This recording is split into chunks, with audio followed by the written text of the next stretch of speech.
The main character, who unexpectedly receives a blow to the face, screams in pain, and her cheek burns scarlet. Meanwhile, a lady in an elegant suit stands next to the girl, clearly displeased that her orders were not carried out at the right time.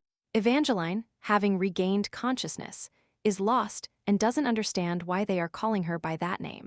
Suddenly, a girl named Lashera defended the main character, even though Evangeline is considered strange in this world. It turns out that in the Shami Empire, where the action takes place, no living person has silver hair like Evangeline, and her violet eyes, as those around her say, were given to her by the devil. The name Lashera, as well as the name of the empire, seemed very familiar to the heroine. And it's not surprising, because all this is the content of her web novel, and Shira is the main character. Evangeline is the author of a web novel called Yesterday's Servant Became Crown Princess. This is one of the girl's first works, in which the main character was a maid, after which she became a princess and married a prince. After the publication of the novel, which did not meet Evangeline's expectations, she received a call from the editor, who believed in the work's success if the girl continued working on the novel in the same spirit. Inspired by the editor's words, the heroine's thoughts focused only on the bright future that awaited her, so much so that she worked so hard that she finally fell asleep at her workplace due to fatigue. That's how she was in real life. Evangeline realizes that she is now apparently inside her web novel. Evangeline, in shock, begins to question Shira and thinks her friend has caught a cold, so she behaves strangely. The protagonist panics and has no choice but to flee. The girl runs to the room where there is a large mirror. She rips off the cloth so that Evangeline can finally be sure and see her new face. She understands that she has become the one with bright silver hair and sparkling violet eyes. She has become a girl whose beauty left no one indifferent. But most importantly, she became the one who should try to kill Shira in the future and take her place as the 9th queen. A lack of understanding of why the heroine became a villain in her web novel and what she should do next. After her 14th birthday, a fateful day approaches, meaning in 2 years she is to be adopted by a noble family. She must receive a noble surname, so a man has come to take her away. Evangeline, knowing the novel's plot, does not want to become the adopted daughter of the Bonin family, since the head of this family is known for his attraction to young girls. Shira, not realizing anything, encourages her friend, as she considers it an excellent opportunity to achieve high status. Shira doesn't understand why Evangeline doesn't want to go downstairs and misses this opportunity. The protagonist, without confirming her position, convinces Shira that misfortune awaits her in the Bonin family. The maid Jessie, who mocked Evangeline and Shira, not least from the owner, intervenes in the girls' conversation. Evangeline comes up with a plan to save herself and her friend, and to carry it out, she needs to draw the Venon's attention to Jessie, with whom they have an extremely tense relationship. The main character tells Jessie that if she sings a song, she can become a noblewoman. The lyrics of the song come from Evangeline's lips. The girls are shocked by Evangeline's voice.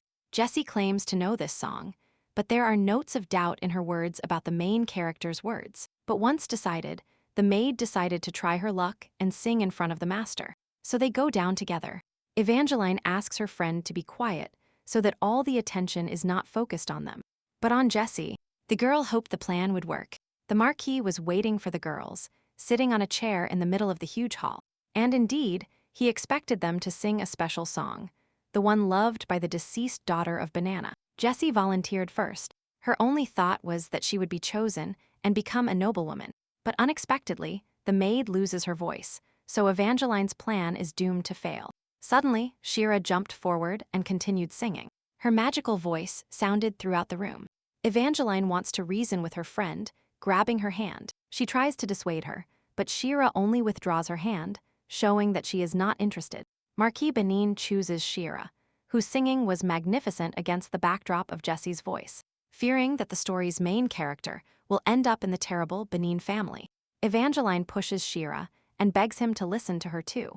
The head of the Benin family, upon learning that Evangeline is a foreigner, ignores her and leaves, taking Shira with him. The main character cannot allow what happened to Evangeline in the novel's plot to happen to Shira. For the master, this is an extremely profitable deal, and therefore, he pressures Evangeline not to flinch or scream while they take her friend to a new family. As she leaves with the Marquis, Lashera only turns around when Evangeline calls out, and a smile appears on her face, which makes it clear that she is happy with the situation. The main character does not understand where that kind and bright girl went and why Lashera is behaving this way. Jessie, after shoving Evangeline into the room on the owner's orders, calls her stupid and says directly that they simply betrayed her and always tried to set her up for everything. The main character realizes that Shira used her to stand out from her surroundings because she plays the main role and Evangeline is just a villain. But the girl realizes that after all the previous events, they have switched roles. The main character is now Evangeline. 6 days have passed since Shira was taken away, and for 6 days our heroine has not eaten anything. Evangeline began to understand that from the moment the story appeared, it turned upside down. In the original, only Lashera knew how to read, but now the main character is not bad at this. In the web novel, Evangeline was not particularly skilled in anything, but in this story she learned to write and read. The heroine understands that she always worked hard, as if she was always in charge, and Lashera always seemed cold towards her, but tried to hide it. It occurred to Evangeline that they were not helping her, but only using her. But she didn't think about it. After discussing this topic, the girl realized that after so many days locked up, she had a fever. She didn't stop at that. Her thoughts were only on how Shira was doing now, and what they were doing to her in the new house. If bullying had started, the girl felt guilty, because it was because of her that her friend ended up in her place, but realizing that she was no longer playing the role of the writer, but that of a character. The heroine recovered and began to act. Evangeline went to the city to find out the situation. Because the story was written too long ago, the girl remembers little, and she didn't understand where she was. Evangeline's thoughts are interrupted by a loud, sudden male shout coming from the direction of the marketplace. It turned out that the main character overheard a conflict between a small boy and a vendor in a perfumery who did not want to serve the humble boy. In the carelessly dressed boy, Evangeline recognized one of the main characters of her story, Thomas Whitaker. Meanwhile, the conflict between Toas and the merchant escalates, and at the climax of their confrontation, the merchant receives a blow to the stomach for insulting Toas's parents. With this blow, the boy demonstrated his talent, which only some aristocrats receive at birth, thus proving once again his belonging to the Whitaker family. When the conversation turned to handing Toas over to the guards, Evangeline immediately defended him, pointing out that it was the vendor who provoked the conflict. Then, with an extremely friendly expression on her face, Evangeline asks the confused Toas if he is all right. The boy's face expresses extreme surprise and embarrassment. Having regained his senses, Toas asks Evangeline who she is and why she decided to defend him. Evangeline decides to act like the main character and lies about being a simple country girl. The main character claims that her motive for helping is solely the goal of restoring justice, since Toas is the only one who suffered in this situation. Noticing the distrust on Toas's face, Evangeline's confidence crumbles, and she begins to openly flatter to win over the young heir of the Whitaker family. The girl fails to conquer Toas, and her patience begins to run out. Evangeline tries to start the dialogue from scratch and asks for the young master's name, even though she knows almost everything about him. No matter how friendly the main character is, Toas continues to respond very rudely and coldly, quite appropriate and intelligent for his age. The questions of young Whitaker baffle Evangeline. More details are given about Toas's personality. It turns out he is only 10 years old and very shy because of his great height. A large male hand grabs Toas by the neck, distracting the boy and the main character from the conversation. It turned out that the hand belongs to Taos's brother, Cadel Whitaker. Cadel wonders where his little brother ran off to and who the young lady in front of them is. Evangeline is very surprised by the appearance of a young man at such a moment. Cadel is the youngest knight, the successor to the Duke, and his nickname is the Mad Dog of the Empire. And according to the novel's plot, he is Shira's bodyguard and adopted brother. If she hadn't switched roles with Evangeline, the main character is shocked by the boy's beauty. She calls him a true ideal. Evangeline, trying to seize the opportunity, wants to attract the attention of the older brother to take her with him. But Cadel believes someone sent her, so he doesn't believe her words. The girl screams that she is only telling the truth and adds that she has never left the red light district before. The words about the red light district surprised Cadel, because this is exactly the reaction this place evokes among all the nobility. The thing is, All the neighborhood residents were looked down upon, and the reason was the sale of women on the streets at any price. But there the girls were raped and sold as slaves, although officially this was strictly forbidden. But nobody cared. Suddenly, Tao became interested in the red light district and how it was so different. Why did his brother have that reaction? Evangeline, who wanted to tell the boy about the district, was suddenly sharply interrupted by her older brother. Cadel really didn't want his brother to know anything about the district. Turning around, the brothers prepared to leave. But suddenly, Evangeline called them, asking them not to suspect her. She apologized for introducing herself as someone else, but then announced that she was going too far and still tell Tao about the district. Evangeline believes that this is not a problem that can disappear on its own if you don't know about it, because self-deception will not help you understand yourself. Cadel was astonished by this impudence, and the heroine, pretending to be stupid, pretended not to know that it was impossible to speak to the nobility like that, after which she even retreated first. Turning around, Evangeline began to tremble, as she had done everything in her power. For her, the safest place right now is the Whittaker family. She doubts whether her current actions will lead to anything good. But in the original, everything was different. Shira helped Toaz by accident. After such an act, Toaz wanted to see Shira, but thanks to her week-long whims, he succeeded. His brother went looking for her. The same was about to happen to Evangeline. Keitel was supposed to come for her, at least that's what she hoped. But suddenly, Jessie grabs the main character by the hair, mockingly hinting that a whipping would do her good for such free actions. The maid pulled the girl's hair with all her might, forcing her to bow in pain. The main character began to cry, feeling helpless, but suddenly heard a familiar voice. Keitel stood in front of them. He asked Jessie to let Evangeline go, to which she only smiled and ignored his request, saying it was none of his business. But the boy didn't like it. Approaching the maid, he loomed over her and literally destroyed her with his gaze. Grabbing Jessie's hand, he warned her that if Evangeline was hurt, others would also suffer. After which he asked her to take him to the owner. The maid, pulling her hand away, asked if he knew that this girl was just a slave, to which Keitel replied positively in a calm tone. Furthermore, he added that the main character was quite cheeky, because she tried to teach him. But he apparently liked it. Jessie finally took the boy to the owner, who did not hesitate and immediately announced that he wanted to buy Evangeline.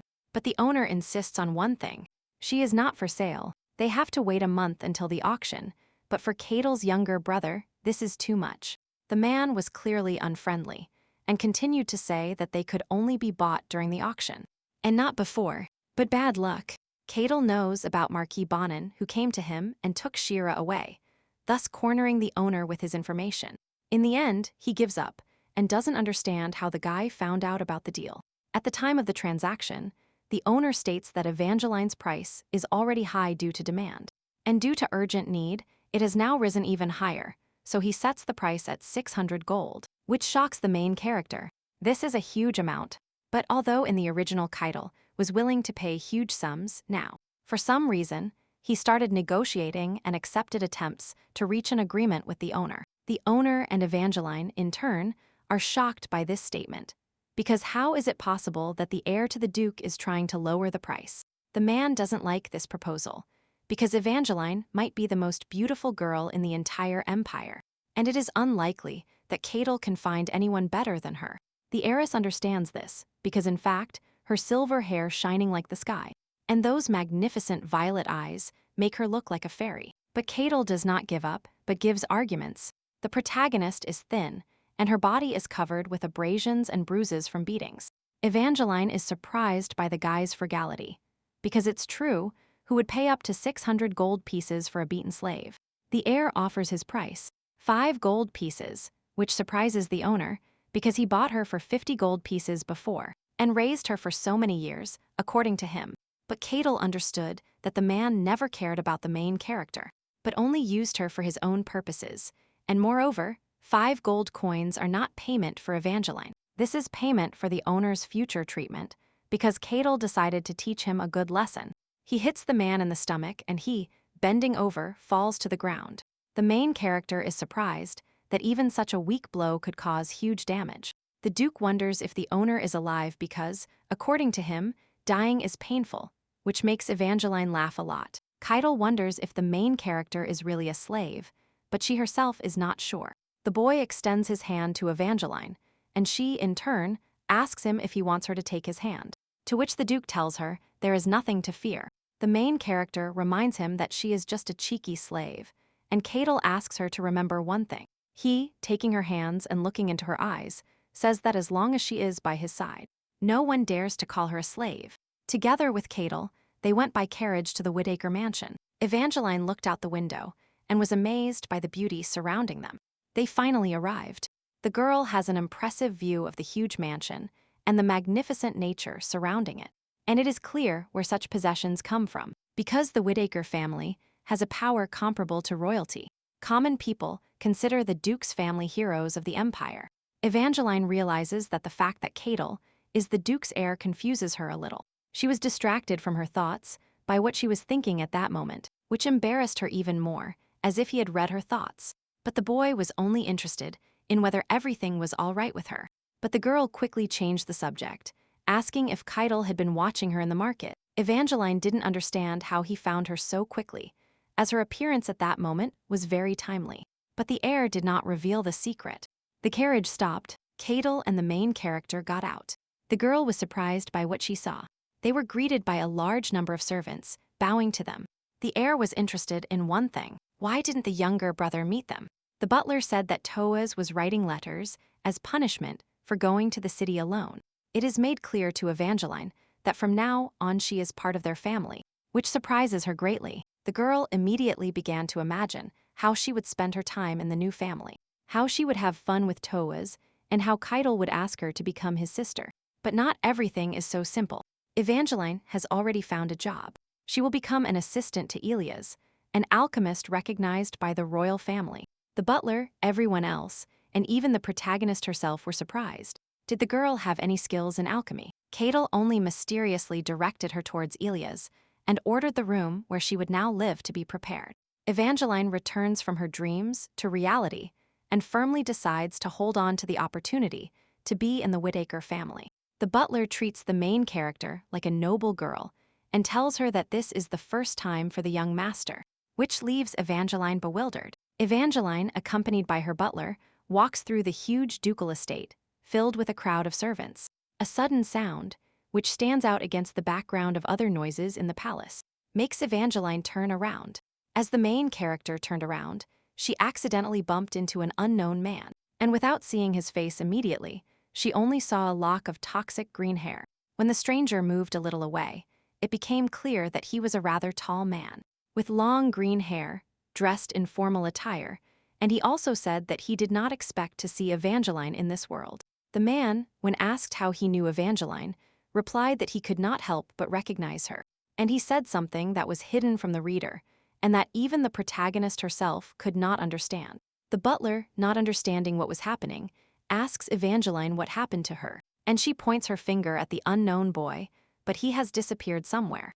Not giving importance to the situation, Evangeline enters the room assigned to her. The girl begins to look at the mansions the butler took her to, and cannot believe she will get all this. The heroine feels guilty that, being a simple slave, she occupies a room intended for princesses. Touching the beautiful service on the table, Evangeline remembers the situation with that same green-haired man. He calls the main character a writer and author of the novel in which they are now, and he also says that he did not expect his soul to move into Evangeline. The girl realizes who he really is. She realizes that she suddenly forgot her true identity. That person reminded her that she is not Evangeline, but the author of the web novel she is in. But the question is different. Who is this man, and how does he know all this? The girl, while lost in thought, accidentally touched the teapot, and it flew out, shattering into pieces, thus frightening Evangeline. The butler rushed to the noise. By reflex, the protagonist began to lock herself in, fearing she would be beaten, as they had done before. But the butler was more concerned about whether the girl was hurt. He was not interested in the broken dishes. Suddenly, the room door opened and a woman appeared, clearly worried about something. That Evangeline had not been intimidated. The butler made it clear to her that everything was fine with the girl and that she only came to help. Phil, when the maid introduced herself, greeted the main character and was very open and friendly towards her. Evangeline bowed to the woman as a sign of greeting, showing her respect. The maid was delighted with the protagonist as she is even kinder than they say about her. But the girl thinks it's all just about her appearance. Phil tells her she is charming, and that her way of speaking is very old-fashioned. The woman asks if Evangeline likes the room she is in. She replies that it is beautiful, but too big for her, and it is noticeable on her face that she feels uncomfortable. The maid thinks the heroine was brought here for a reason. The butler agrees, Phil paying attention to him. She tries to kick him out and invites Evangeline to bathe. The girl remembers that she never had such an opportunity in the red light district. Her memories were of how she, seeing a basin of water in the room, wanted to wash her face, but the owner caught her. His reaction was obvious. He hit her because, in his opinion, she should not imitate aristocrats. After Evangeline tried to apologize, the man threw cold water on her and left her on the street in winter with only her dress and tears. Now she was sitting in a hot bath and remembering these terrible events without showing it. The girl confessed to the woman that she was bathing for the first time, and now it seemed to her as if she had become a princess. Phil was glad that the heroine felt good. While cleaning Evangeline's back, the maid notices a large number of scars on the girl's body. Phil begins to cry bitterly from the horror and understanding of what happened to Evangeline before. But she doesn't tell her. The girl asks why she is crying, to which the maid replies that it is due to old age. But the girl understands that the woman saw the scars on her back. She assures Madame Phil that they no longer hurt, and there is nothing to worry about. The maid tells the main character that she is proud of her, because her life was so terrifying and difficult. Her body is covered with bruises and abrasions, but now there is nothing to fear. Madame Phil tells Evangeline that now she needs to eat well and grow up to be a beauty, and all her suffering will disappear, and in the future the girl will have a great future. At these words, the heroine was moved and cried, falling into the maid's arms, who, in turn, hugged her tightly like her own daughter. After the water treatments, Madame Phil decided to dress Evangeline, choosing an elegant dress for her that suited her perfectly, and helped her with her hair. Her appearance would have surprised anyone. The girl herself did not believe her reflection. It was like a different person in front of her. The maid was amazed by her beauty and called her Angel, although she, Evangeline, did not understand why they called her that, as they know about her past, but remembering Catel's words, she still agreed that the past is the past. But still, this whole situation embarrassed her. The frequent compliments and attention the maid noticed. While watching the girl, the woman noticed an unusual mole on the heroine's back, a cat's paw, and shared that she also has a mole, but it looks more like a beetle. Evangeline remembered how they mocked her for this mole and how offensive it was. So she supported Madame Phil and said that her mole was also cute. The girl was honest and open with the woman. Her gaze was full of sincerity and kindness. The maid was surprised by her words and rushed to hug Evangeline. The woman only wished her the best and wanted to make friends. The main character remembered her real life, that is, her school years, her friend Ha-young, who understood her better than her own parents. Evangeline compares her to Madame Phil. Probably both are very open and kind to the heroine. They understand her very well. The butler suddenly interrupts the conversation and says that the Duke is already waiting to meet a young lady. Evangeline is led through a long and huge hall with bright red carpets. Photographs of the head of the family hang on the walls. Brian Whittaker, the hero of the Empire. Although in reality, he is the simplest person. The girl gets nervous before meeting the head of the family. She doesn't know how to behave or what to say while the servant opens the door to the reception room for her. The first thing she hears is the familiar voice of Toa's. He is happy to see the heroine and cheerfully shouts her name. Everyone is already gathered at the table.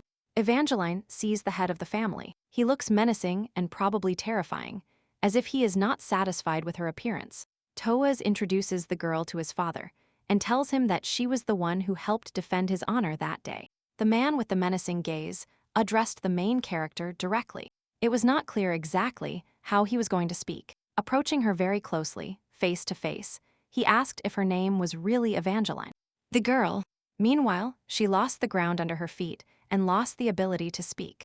She was scared, but having recovered, she made a deep and profound bow to the Duke and greeted him. Everyone fell silent at once, and Evangeline prayed that at least something would be answered. Suddenly for her, the man lifted her up. His gaze was still terrifying, and the girl did not know what to expect next. Confused, the protagonist remained silent. She was scared and awaited new developments. Suddenly, the Duke smiled, something Evangeline did not expect at all. She expected the worst, but it turned out to be the opposite. The man was amazed by the sweet child his son brought. Paternal feelings and concern for the girl played out in him. And the main character was surprised whether this good man was really Duke Whittaker. Whittaker SR was still amazed by Evangeline's beauty. He was amazed that the girl was born with such noble colors, that is, silver and purple. The main character did not understand why the Duke was not touching the food and what he was waiting for. The man is surprised that this sweet child is talking to him and worrying about him. He doesn't believe this is really happening. Cadel was annoyed by the situation and considered his father's behavior stupid and disrespectful to Evangeline, but he only said he would eat slower, clearly ignoring his son. The head of the family decided to take care of the girl and told her that he should feed her more so as not to worry about extreme thinness. Evangeline did not understand why she should be fed more. Whittaker SR called the butler. He wanted to ask the cook, apparently, to prepare more food for the girl, but the main character interrupted him by saying that what was on the table was enough for her. The older son became increasingly angry at his father's behavior. He was at his limit. Anger and indignation were visible on his face. Cadel tried to convey to his father that Evangeline is not a pet. His younger brother supported him because it is true that she is not a cat at all and does not resemble one at all. The boy wanted to finish and ask his father to behave more restrained, but he interrupted his son. And conversely, he came up with a nickname for the girl, Lin Lin. Everyone was surprised, including Evangeline, because no one had ever called her that before. The sons were embarrassed by their father, and he was interested in one thing, whether the heroine liked the new name. The girl was too embarrassed by the huge wave of attention and didn't know what to say to the Duke. The dreams of the elder Whittaker were interrupted by the crying of his eldest son. He was tired of his father's behavior, and his patience ran out. He got up from the table and looked at the Duke. He, in turn, was furious at his son's impudence and looked at him angrily. A spark flared between them that was about to turn into fire and destroy everything around them. The father took it as a challenge. The man reminds Cadel that he hasn't been taught manners in a long time, and he is surprised that he really considers himself the best in the entire empire. Cadel just smiles, saying that he definitely has enough strength to annoy the old man. His father advises him not to provoke him, because he can destroy him without much effort anyway. Evangeline is surprised how such a turn of events could have happened. She is worried and fears that they will hurt each other, but the younger brother calms the girl down and tells her not to worry. After all, this happens to him very often, that is, every other day, so nothing surprises him. And he is very calm, but the girl is still afraid. She fears they will fight seriously, but Toaz did not reassure her.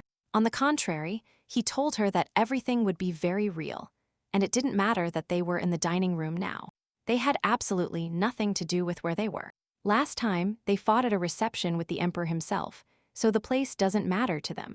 The time and the environment surrounding them. Toaz explained that Cadel pretends to be the Duke because he knows very well that his father has a lot of work. And he, in turn, on the contrary, wants to transfer all his responsibilities to his eldest son.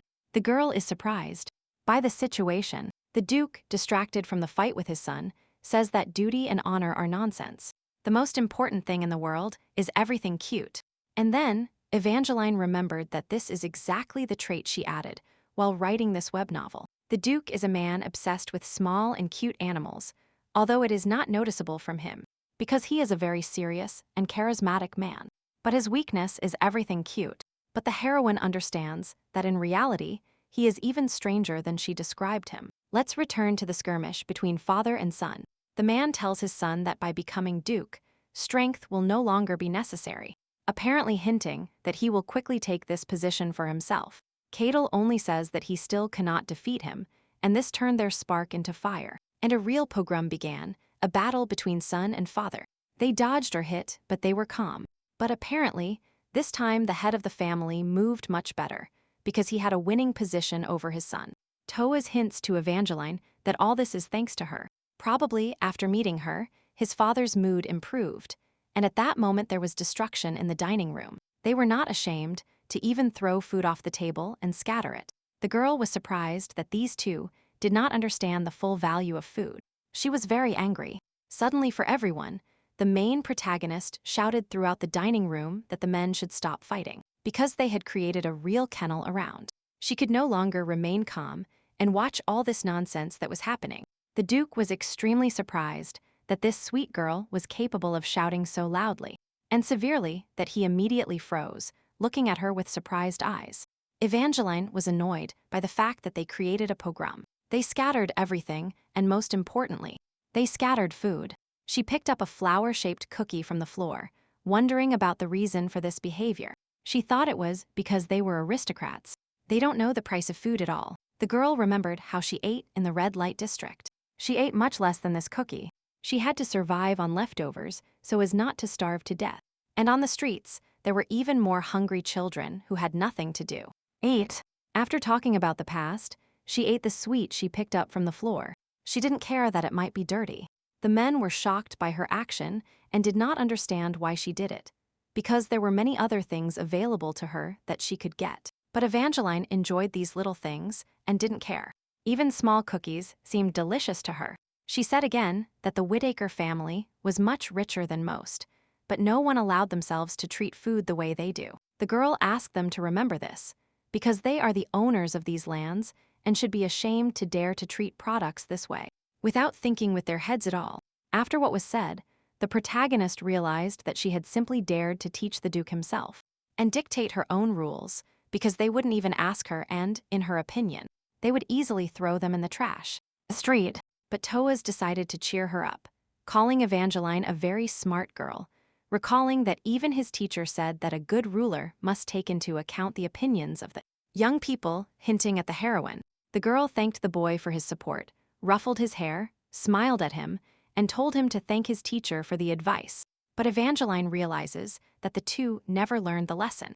The girl, hugging Toaz, told them that adults should not fight in the presence of children, because otherwise she might learn from them.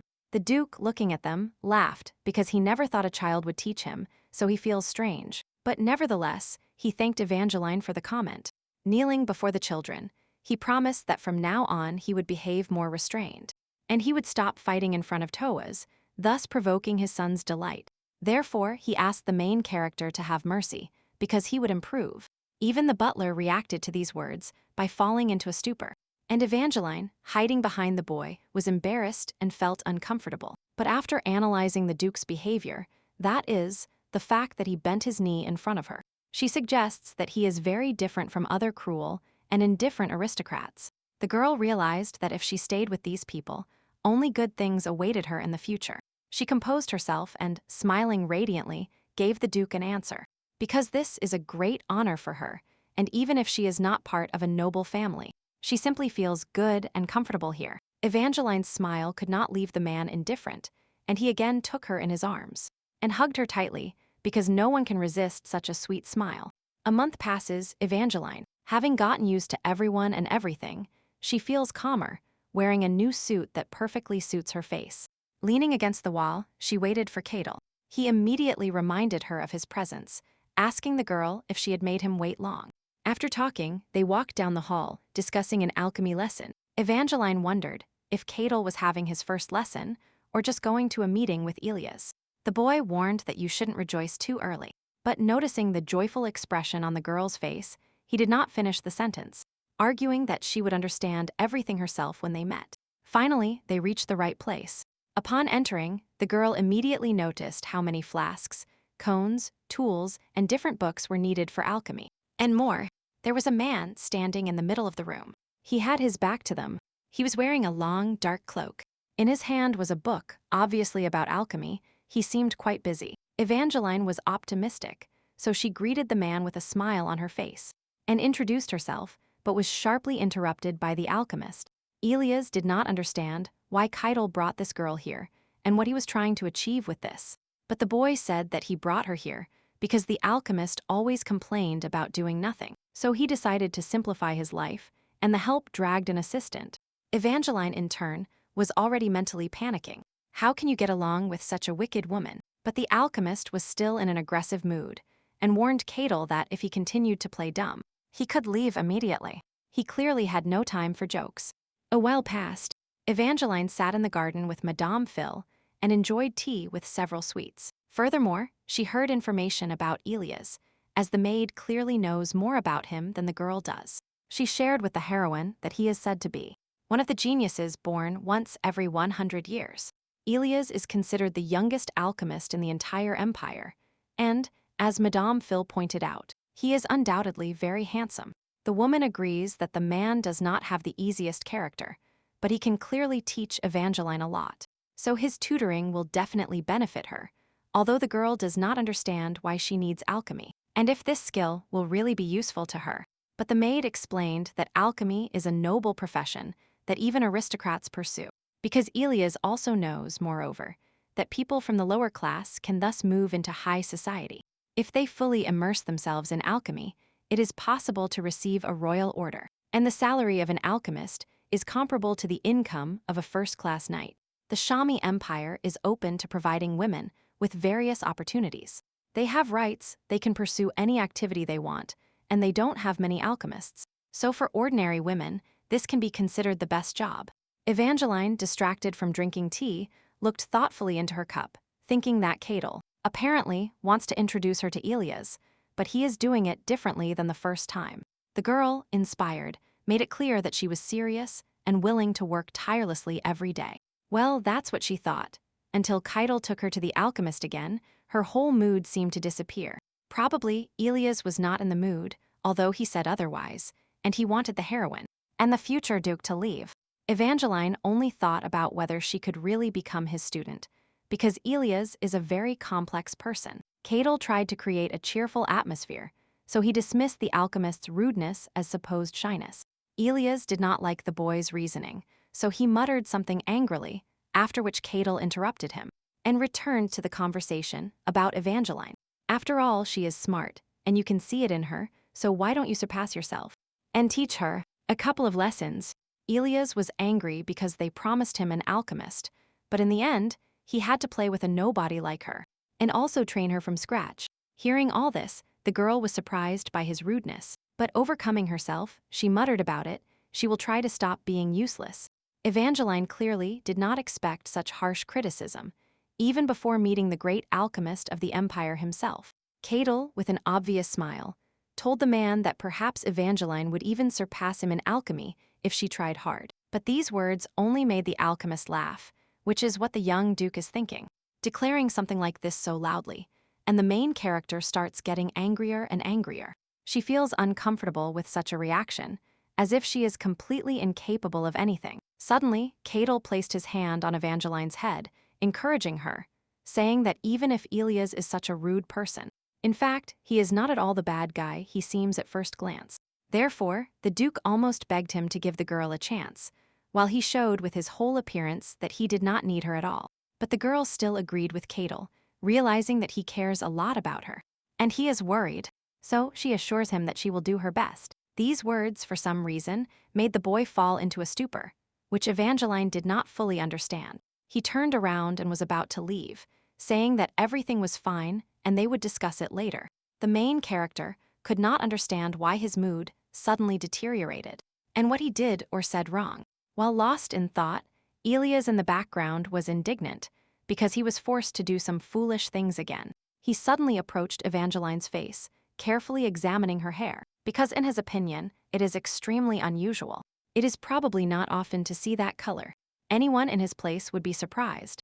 The alchemist suddenly thought that perhaps in the future, the girl was destined to become an unsurpassed beauty. The heroine did not fully understand why, and why he was talking about this. This embarrassed and scared her at the same time, especially those questions from such a person. Determined not to waste time, Evangeline decided to study literature, but Elias' question could not leave her head. She thought about how rude it was of him, so she didn't even read the text and stared blankly at the book. She was offended by the fact that Evangeline had nothing more than a beautiful face, not to mention the main character's real life, because there she looks completely different. Slamming the book shut, she realized that she had been thinking too much, and she hadn't delved into what she was reading now. Taking the book out of the girl's hands, Elias asked her why she was reading something whose meaning was unclear to her, emphasizing again what he said about how she would be completely useless here. But trying to protect herself, the heroine says that at the beginning of the path, no one is perfect. But the alchemist proves the opposite, because he achieved everything right away. The man has a lot of information about atoms, about thousands of chemical reactions, He is capable of repeating any potion he saw for the first time. But Evangeline is not good at this, so he advises her to give up and leave. He says this was his last warning, which makes the heroine laugh. The alchemist is furious. Someone dared to laugh at him, making him the laughingstock. Evangeline finds this funny, which she tells him directly on the forehead, because he cannot scare her away. And she doesn't want to leave him alone, which means he was scared. Elias is amazed by this impudence, and cannot believe that a girl is arguing with him. The heroine laughs again, and an idea comes to her head. To make a bet. The conditions were simple. If Evangeline loses, she will leave the tower. And if the alchemist loses, he will recognize the girl as his student, and he will teach her alchemy.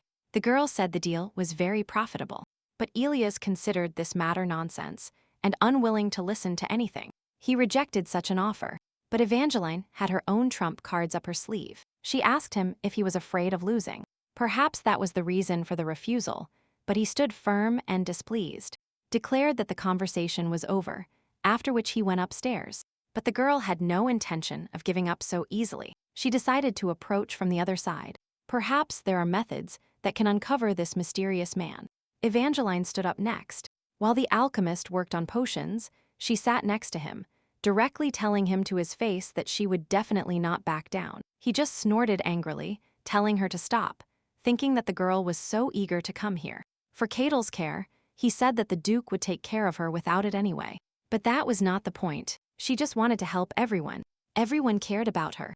They were kind and caring, even though they knew about her past. But here, no one made fun of her. She was ashamed that after all this she would do nothing in return, bring him no benefit. The girl assumed that Elias simply did not understand her, because he did not know what gratitude was. The reaction was not long in coming. He was amazed by her statement.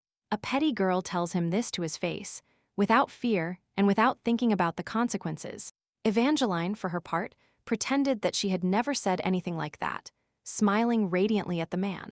But Elias is not a fool, and therefore he warned the girl that if she said a word, he would make her regret it. But the heroine just smiled. The great alchemist threatens the little one, and what follows perhaps he will dare to poison her, or he will continue to intimidate, Evangeline assumed. The main character began to sneak closer, saying that if he did anything to her, then no one would suspect that the great alchemist would mess with someone like her. He is not only an alchemist, he is also a famous aristocrat. The girl remembered important information about her novel. This helped confuse him because he didn't understand when she suddenly talked about it. The girl remembers that in her web novel, Elias was a rather complex character because he was the third son of the Marquis. The guy hated trivial conversations, as well as hypocritical aristocrats, of which there were many in his circle, but the hardest thing for him was to endure those people who boasted of their power, and boasted about it, which is what Evangeline is doing now, knowing that it will help her. Elias was very embarrassed by the girl's words. He was ashamed, but assured that everything was wrong and that he would never harm anyone. The heroine quickly changed the subject, returning to the fact that this means she can stay, since everything comes to an end. The alchemist was embarrassed. He covered his face with his hand and timidly said that he would not harm anyone, not even the main character. Evangeline explained her words. He doesn't want to make a bet, and she really wants to be an assistant and work in the laboratory. They need to reach a common decision. Therefore, she believed that she would be his. The girl immediately went to restore order. Finding something incomprehensible on the table, she decided it was time to throw it away. But Elias was against it, and he wanted her to put everything in its place, because according to him, this thing was very valuable. The heroine advised that it would be better to keep track of things that have some value. But generally, it is better to put things in order in the workplace. She was surprised by the fact that the alchemist's workplace was more like a garbage can. Everything was scattered, and there were mushrooms growing on the table. The girl was surprised why they were there. Elias had nothing to say about it. Running his finger along the shelves, her surprise knew no bounds, because she had never seen so much dust anywhere. The heroine did not understand how someone could live in such a dirty place, so she decided to take matters into her own hands, about which she immediately informed the alchemist. Evangeline warned that she would come to this place every day and restore order. Elias, of course, did not appreciate this situation. He probably considered it more impudence. He was surprised how the girl even had the courage to touch his equipment. He believed that she was deliberately pushing him. After that, the main character understood everything, because his laboratory was a sacred place for Elias. He did not allow anyone to handle it, only he could touch everything that was there, so she decided to take advantage of it. The alchemist, apparently realizing that Evangeline would not give up the idea of cleaning, simply gave up and accepted that she is now his assistant. But she cannot touch anything, because only he and no one else sets the rules here. The man told the girl that she is very persistent, and that this is not given to everyone. He accepted the bet, and the protagonist had no limits of joy, but tried not to show it. It was hard to believe that the girl would go against the great alchemist, given that her victory seemed obvious. So if he lost, he would have no choice but to acknowledge the girl. The conditions were simple. If Elias thanked Evangeline even once during the following week, he would lose, and it was impossible to intimidate him or ask him for help. The man was self-confident. It amused him that the main character thought she had at least the slightest chance of winning. But the girl only thought that those who are confident in their victory must be on guard. Never know. Evangeline decided that if he is so sure that she will lose, then he lacks self-confidence. But Elias called it a simple provocation, and knows for sure that this bet will help him get rid of the main character once and for all. But the girl has many doubts. Thunder and lightning flashed between these two. The atmosphere was tense. Each of them was sure that victory was theirs, and no one wanted to give up. Some time later, Evangeline found herself in her bed. Elias had tired her out, and she herself was surprised by the unpleasant character she had created. But Catel's words that Elias was not a bad guy were spinning in her head. After all, in the original he did not show any activity, and was probably more in the background. But what went wrong, because she created this whole world? Why is everything not as she imagined? There were too many memories in the plot, and there were even more changes. The girl could not shake the feeling that some new character had appeared without her knowledge. And everything had gone wrong. The butler Hans interrupted her thoughts, brought Evangeline a snack, and also asked if she was in the tower, and if she managed to get along with Elias. He shared his thought that one can guess the character from the alchemist's face, because he is a very complex person. But the girl only said that she was not good enough yet, without blaming Elias for anything. On the contrary, he inspired her to work even harder. Butler reported that Catel had already given permission.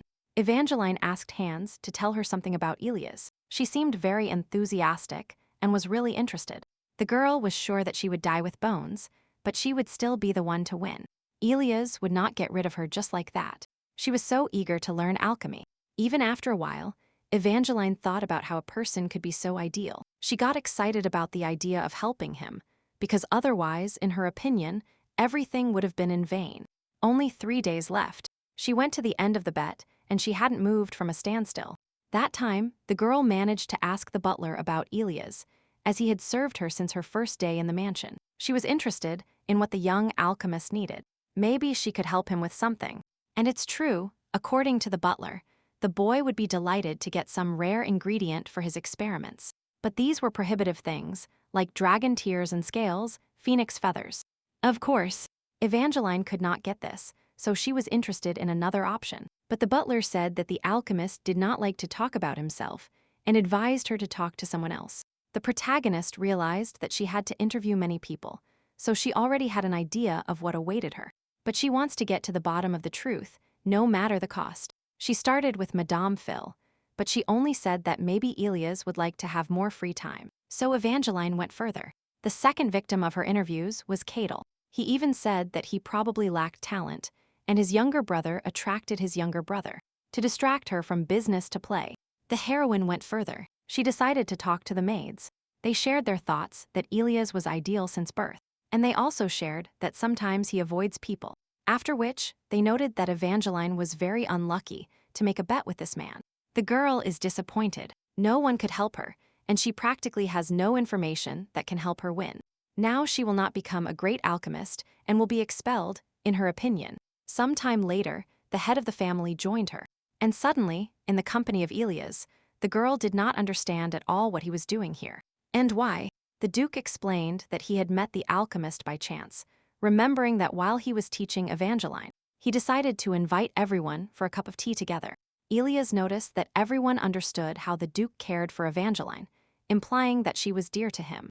But the girl did not understand for what purpose he was talking about this, thinking that it was a normal conversation that boded no ill. The boy clarified that anyone who looked at the Duke, and the main character, would be sure that she was his beloved daughter. The girl could not understand Ilias, but the Duke was pleasantly surprised by what the alchemist said. Does Lin Ling's father really like him? Ilias continued his game, saying that he could not lie to the Duke, and that he was sure that he valued her. A malicious smile adorned the alchemist's face, and the head of the family only agreed with his words. But he did not understand how he revealed his attitude towards Evangeline. Ilias asked to listen. The boy noted that the Duke is a lover of all kinds of favors, and is even willing to take a stray cat into his family so that it does not live on the street and does not starve to death. The protagonist did not understand at all what nonsense the alchemist was talking about, and it was visible on her face. She did not see the connection between all the things Ilias was talking about.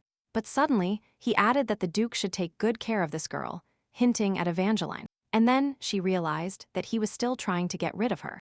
But she was not made with one finger. And she immediately replied to the boy that she had not thought that he was so worried about her. He just replied that it could not be otherwise. It was as if a hurricane had passed between them again. Thunder and lightning flashed, but the Duke brought them to their senses, remembering that the girl should have already started working as Ilias' assistant. But he noticed that the alchemist wanted to offer her something. He agreed, saying that the head of the family is hard to fool. And it's true, he had an interesting proposal for the man, which he was going to tell him about. Ilias offered to adopt Evangeline. She was stunned when she heard the proposal, and then, apparently stepping aside, the alchemist and the girl discussed this in private. He said he had only cheated a little. The girl was surprised that the boy dragged the Duke himself into this, because this is complete nonsense. But Ilias, on the contrary, considered this an advantage for Evangeline, because it is better for her to become the daughter of a duke. Yes, this is good. That's what the girl thought, because she needs to avoid death in this story, by any means, and so there will be more possibilities. She wants to survive, strangely enough. She did not want to die in her own story, and initially that was her goal, to become the Duke's daughter. That's why she was looking for Toas that day. But nevertheless, to thank the Duke for everything, she wants to become a great alchemist, and she is confident that she will succeed and surpass Ilias in alchemy, no matter the cost. The young alchemist was furious with such conversations. He did not understand how she had the courage to speak to her teacher like that. Evangeline was satisfied with herself, because, apparently, she had offended him. Maybe so, but Ilias did not show it and behaved confidently. He assured her that she would soon be kicked out of the tower anyway, and would no longer be able to bother him. Turning around, the girl walked away, thinking that the task seemed simple. To thank him, but she didn't understand at all how to do it. No idea came to her. Suddenly, a man's voice pulled her out of her thoughts, and she definitely heard it already. The girl was frightened, because in front of her was the man she had seen in the first few days in the mansion. A boy with long green hair stood in front of her and looked into the girl's eyes. His face somehow looked calm. Of course, Evangeline remembered him, because then he surprised her greatly by telling her that she was the author of the novel. She was trapped. He was glad that the girl remembered him. The man carefully took her hand and gave her a soft kiss, introducing himself as Yakalia. But his mood was not to the heroine's liking. She immediately pulled her hand away. She was interested in who he was, because she did not remember such a person working in the palace. The boy asked if she knew. If Evangeline said anything about Kalyanism, she gave a positive answer, because this is the main religion of the Shami Empire. He introduced himself as the god of this religion. As funny as it sounded, the girl naturally considered it an idiotic joke, and nothing more. From his look, it was clear that he did not believe it, but he assured her that everything was true and that it was all true, citing in his arguments that he knew the heroine was the author of this otherworldly tale. This world was similar to the one she described, but for some reason, there are many differences. Immediately, the girl thought that the boy was not lying and everything was as he said, no matter how foolish it seemed. But he knows everything, the creator of this world. Thus Yakala introduced himself, saying that he was happy to meet her and giving the heroine a radiant smile. It turns out that he was the one who called Evangeline to this world. The deity asked her to let him explain. He had no bad intentions, but the girl still realized that it was his fault that she was here. He admitted that he was embarrassed for a long time, and he was willing to compensate for everything. The protagonist seemed lost in herself. Her heart froze and she didn't know what to say, because in front of her was the one because of whom she ended up here.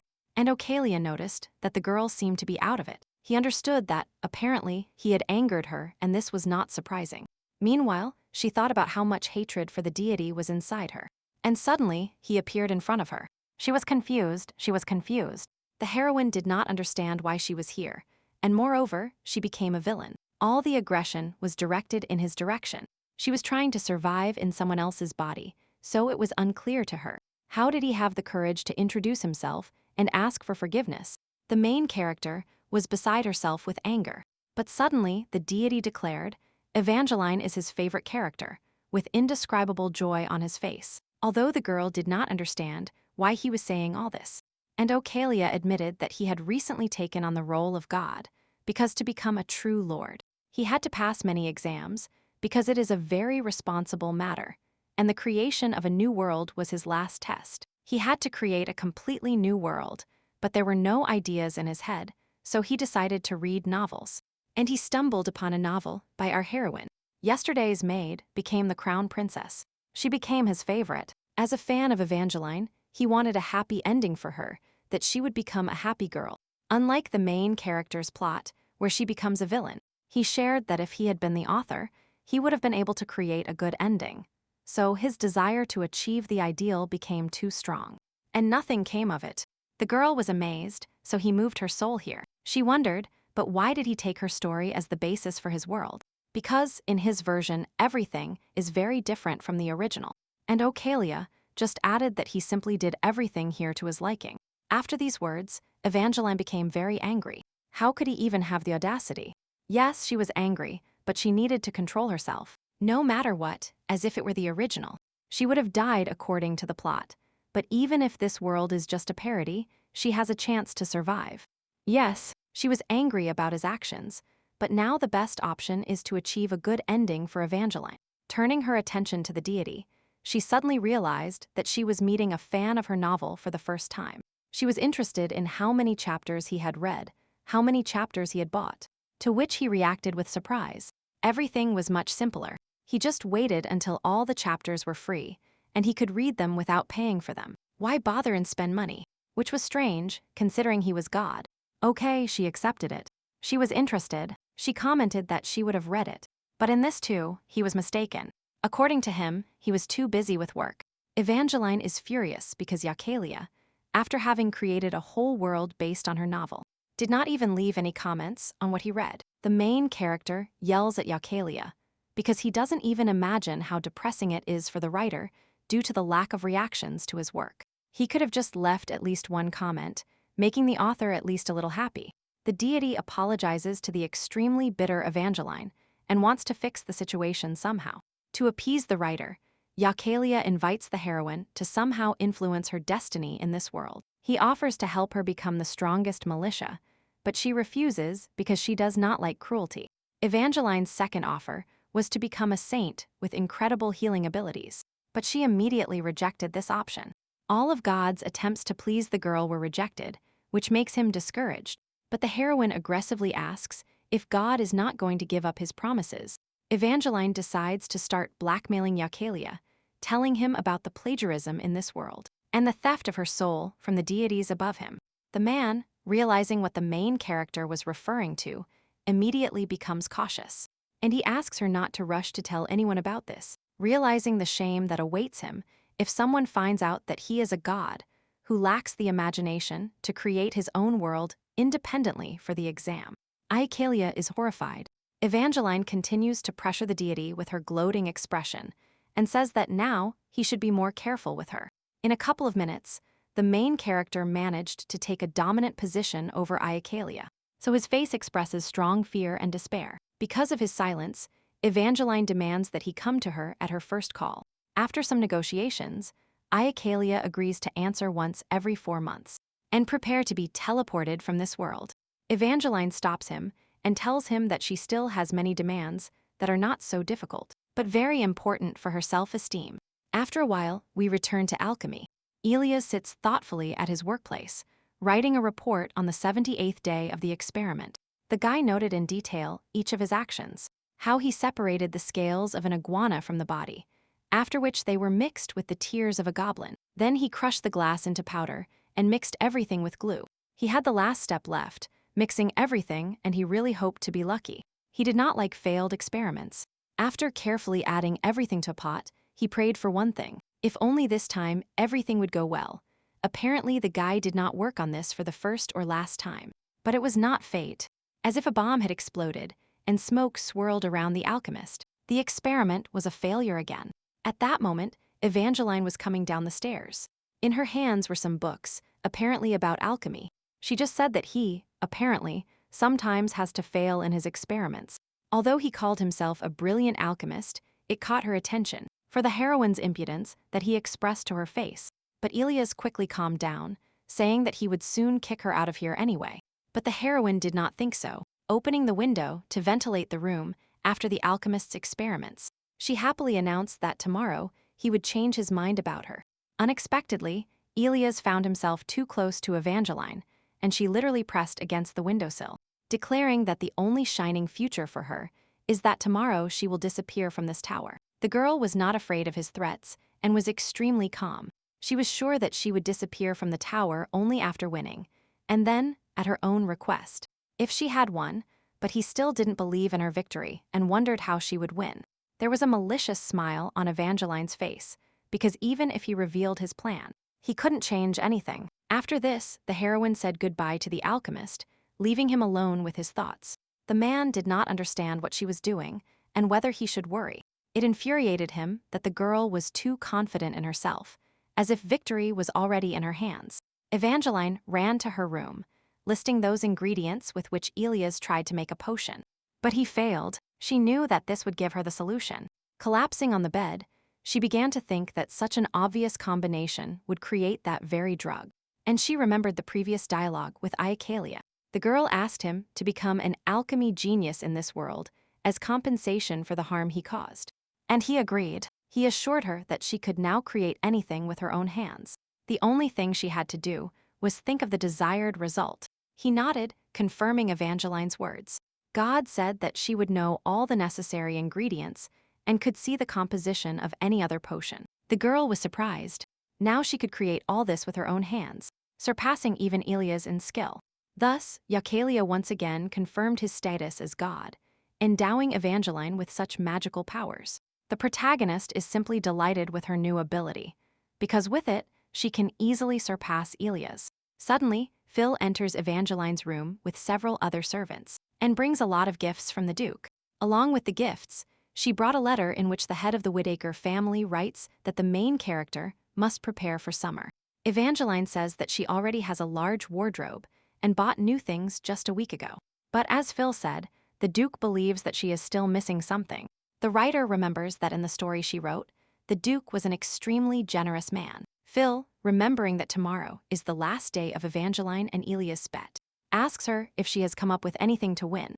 As much as the maid believed in the main character, she argued with the main alchemist of the Empire, who is also a very demanding individualist. Phil asks what Evangeline plans to do if she loses the bet, and this question stuns the girl. The main character did not even admit the possibility of losing this argument, and for the first time begins to think about her future actions in case of defeat. Since Iacalia's original goal in creating this world was to make Evangeline happy, she would not be executed if she failed. But then the girl wondered if she should really stay in the Whittaker house. Seeing the sad expression on Evangeline's face, Phil encourages her and tells her that nothing bad will happen even if the heroine does not become an alchemist. Everyone on the Whittaker estate opened their hearts to Evangeline, even Cadel, who rarely trusts anyone or shows sympathy for someone. When Evangeline asks why she was given such an honor, the maid sheds a tear, clearly caused by some kind of memory. The main character is perplexed and asks why Phil was so moved by this question.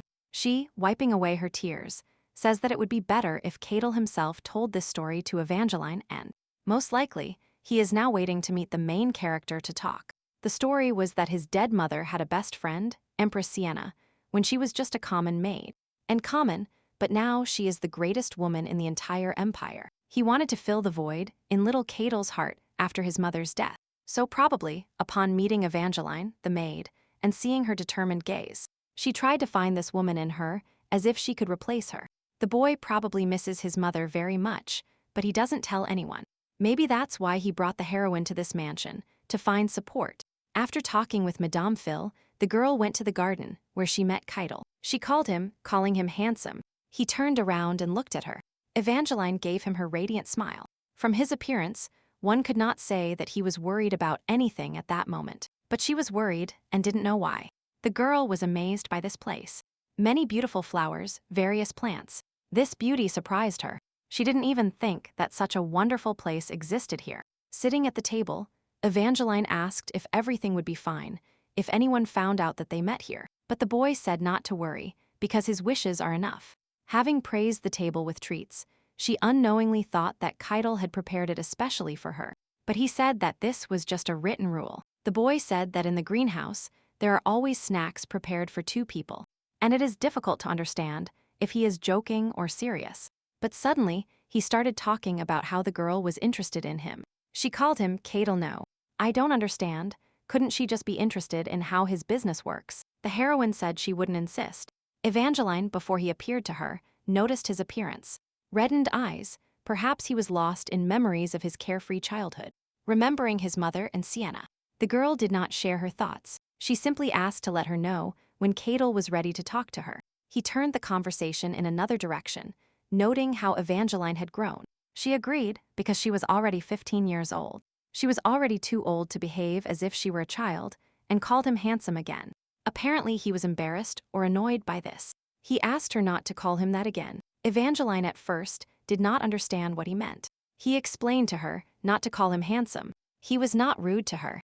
The boy was polite and even added please when he asked. Apparently, he was very embarrassed, but the girl did not understand how she should address him at that moment. Keitel noted that Evangeline always called him elegant or handsome, which embarrassed him even more, so he suggested calling him simply by his name. The main character was surprised to call him by name, but suddenly stopped, and added that he was probably too picky, so she could just call him Kyle. Evangeline began to wonder if he really wanted her to call him by name, or if he was just making things up. But she wondered, if not, then why did he want it so much? They are not even related to him. Suddenly, the heroine remembered Madame Phil's words about how important the girl is in the mansion, and how much they love her here maybe. This is true, and now there is confirmation of this, yes. She understands that there are many differences from the original and everything is different. But if everyone in the mansion truly treats her with respect, including Keitel, she wondered if that meant she managed to win their hearts. If so, then she wants to stay here. Keitel was surprised by the girl's long silence. Suddenly, she decided to ask why he had brought her here then, explaining that Hans and Madame Phil were interested in this, and said that the young gentleman brought someone home for the first time. And they also believe that the boy wanted to open his heart to the heroine. Keitel immediately stopped her, letting slip that it was all nonsense and that she shouldn't worry about it. The emotions on his face changed. He became cold and distant. The main character did not expect such words from him, so she fell silent, not knowing how to react because she thought he wanted to open up to her. She apologized because apparently she expected too much and also asked for forgiveness for her arrogance. The girl decided that by thinking about this, she was wasting his time and saying that her jet was Madame Phil. She set off to leave while he, the boy, remained silent, not reacting, rejecting her.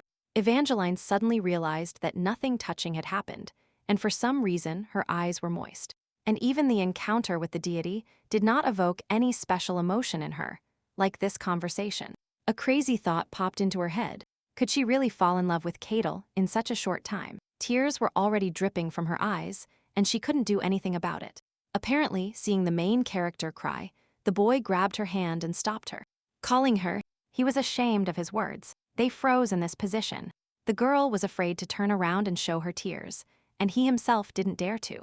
Evangeline turned to look at him, showing her tear-soaked face.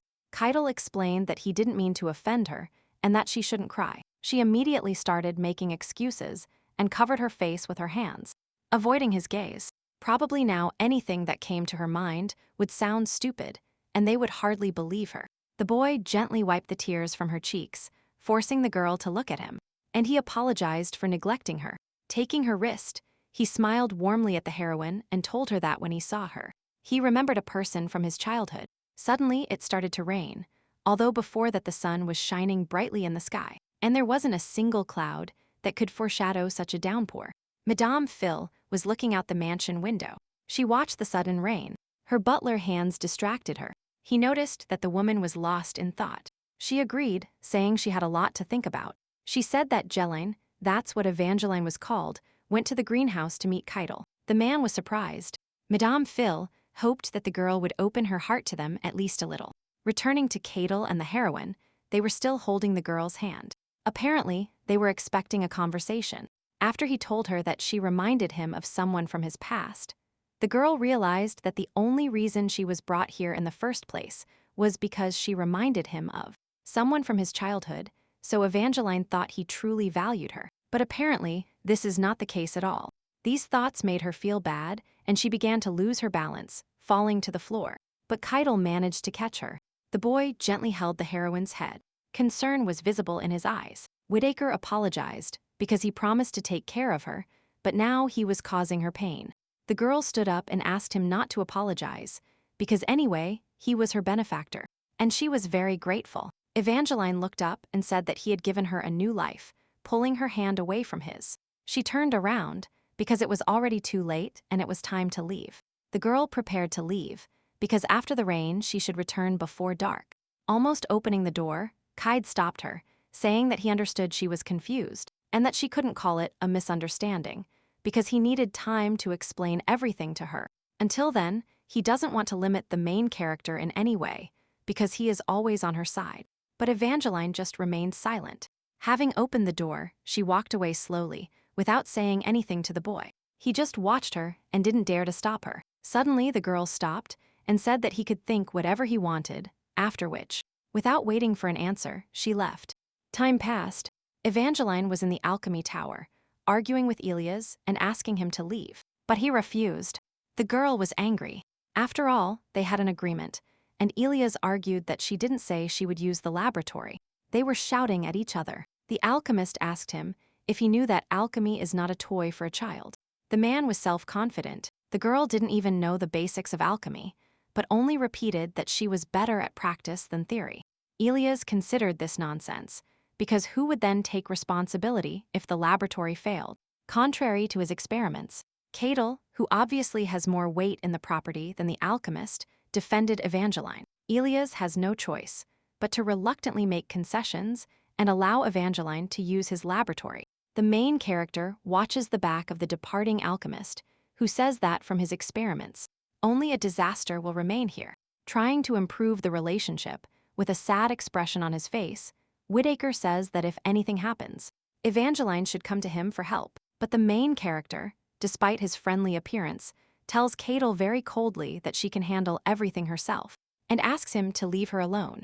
An attempt to get rid of the awkwardness in their communication failed, and Keitel, dejected, unable to find words, he leaves. Meanwhile, Evangeline takes winning the bet seriously and begins the process of creating her potion.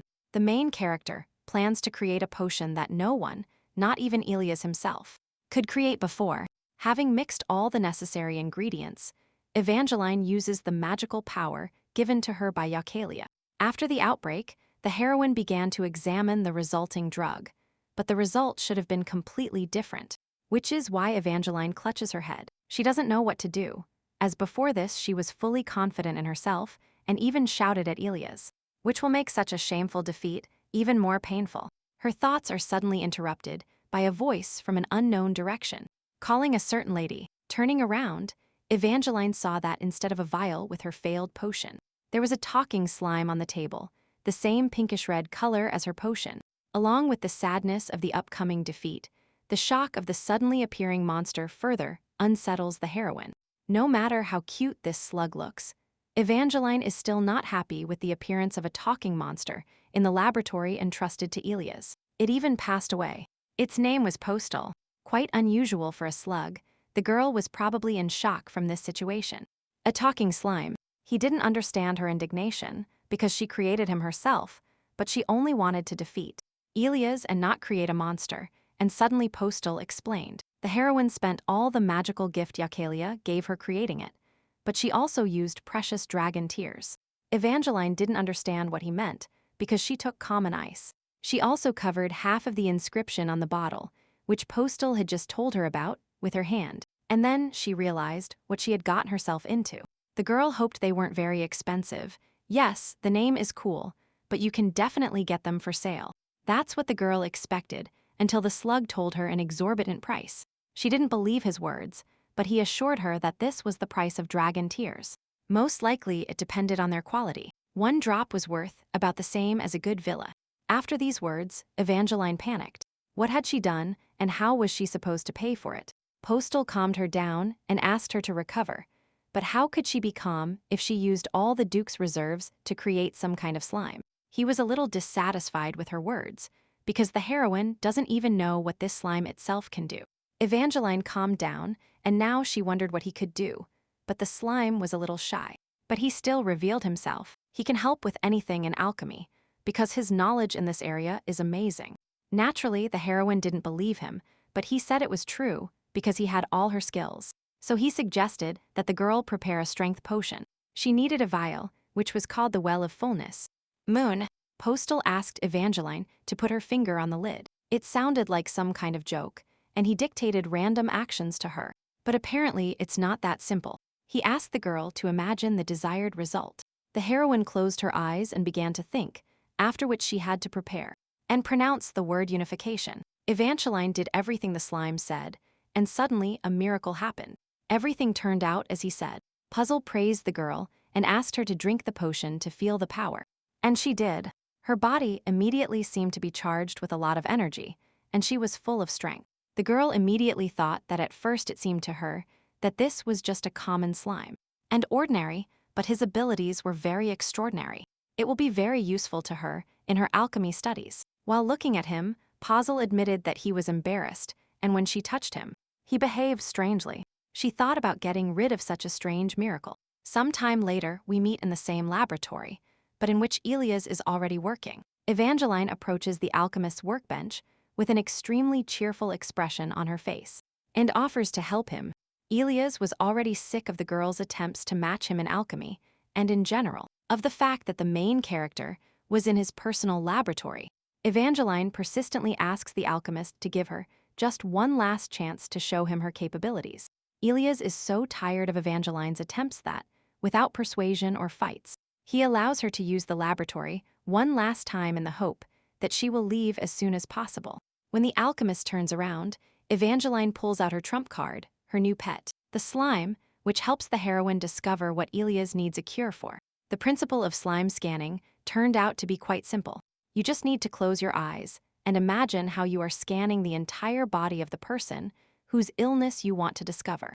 Having quickly figured out how to do this, Evangeline begins to use this ability on the alchemist, who has his back to the heroine. Very quickly, he felt the influence of a very strange force upon himself, and therefore, he turned to Evangeline and indignantly shouted at her to stop. It turned out that Elias had prosopagnosia and could not imagine a woman's face. And instead of a woman's face, he imagined the appearance of a squid. Suddenly, due to the abilities used, Evangeline felt sick and clutched her stomach in pain. The alchemist was shocked by what was happening and began to question the heroine about how she knew about his illness, which she hadn't told anyone about. Regaining her senses, Evangeline's face changed. With a smile, she said that she knew how to cure him and offered her help. Elias didn't understand what had just happened. The girl said she could help him with a potion that restores the nervous system. The boy looked surprised or scared, but he wasn't talking about the potion. He was interested in what kind of power she used. The alchemist suggested that Evangeline had a gift. They met very rarely and were always from noble families. Such people had different abilities. They could awaken at different times. For centuries, many families have used powers, although they have side effects. They keep their talents secret. The only exception to the rule was the youngest son of the Whittakers. He used his power in front of the crowd and did not hide it, so it is understandable why Elias is surprised. Because Evangeline was a slave and did not grow up in a noble family, she decided not to talk about her encounter with God and came up with something, saying that this is her strength, and if it can be compared with the abilities of talented people, because they are much stronger than her. Elias was interested in how long she had such abilities. The girl responded positively. She wanted to know what the alchemist was trying to create. But suddenly, the man grabbed the heroine by the shoulders in anger and shouted that she was lying. He didn't believe that she identified his illness at a glance. It infuriated him. Evangeline brought up the argument that she used her powers for the first time today. Running her hand through her hair, the heroine closed her eyes and said that her head was spinning, apparently to avoid suspicion, and Elias believed him, calling it a side effect. Because the stronger the ability, the worse the person will be in the future. And he concluded that, most likely, she is gifted. The alchemist began to question her. You never know. Maybe she had noble roots, but the girl gave a clear answer. She was always a slave. Elias asked about her parents, but she said she had no idea because from an early age. At the age when she supposedly grew up in the Red Quarter and then ended up here. Evangeline assumed that maybe she was picked up after some incident, but Elias said that descendants of noble families cannot be in slavery. The girl noticed that the boy was thinking about something completely different. Maybe he considers her illegitimate, the heroine thought. The alchemist turned around and was about to leave, saying that he should order him to find out more about her past. The main character stops him, telling him that he can do without him. After all, maybe she doesn't have any gift. Evangeline simply didn't want a confrontation, and you never know what will happen after all these investigations. She needs to stay here and not be kicked out. Of course, she didn't say that. She only suggested the gift. But the boy didn't understand more than her, because she has a unique gift. Even the highest nobility would envy her. Besides, she herself said that she didn't know about her ancestors, but wanted to quickly change the subject. The girl stepped forward towards Elias and told him that it wasn't that important, that he didn't understand what she was plotting. They were so close, which made him blush. Evangeline smiled at him and told him that she wanted to make a potion that could restore the nervous system. Because if the alchemist didn't need her, given his illness, she could really help him. Elias becomes more and more embarrassed and says that he can create a cure without problems. But the main character reminds him that he has already performed 78 failed experiments. Evangeline's words hurt, and realizing it, she decides to cheer him up and tells him that maybe she won't succeed either. In case she fails, which is quite likely, since Elias needs a complex potion. That doesn't guarantee it will help. She will simply have to thank the heroine. Elias, who is already in shock from everything Evangeline said before, doesn't believe that this is all the heroine demands for her efforts. Evangeline decides to joke with the alchemist by asking if he has fallen in love with her. And this joke puts Elias in an extremely awkward position. The main character begins the potion preparation process. She confidently mixes the ingredients while the alchemist watches her back with anticipation. Finally, the medicine is almost ready. All that remains is to use what Elias believes is her gift, which she actually received from Yakelia. The alchemist is surprised and fascinated by the appearance of this gift from the main character. Evangeline falls ill, and Elias, very scared for the girl's well-being, rushes to catch the falling heroine. The alchemist is very worried about Evangeline's condition. He is not so interested in the drug as whether the main character is well. Having said that today is the last day of her argument with Elias, Evangeline still manages to convince him to take the resulting potion. The alchemist drinks the medicine to the bottom, and the main character at this moment hopes it works as it should. Opening his eyes, Elias saw a woman's face for the first time, and also Evangeline's beautiful, tired face.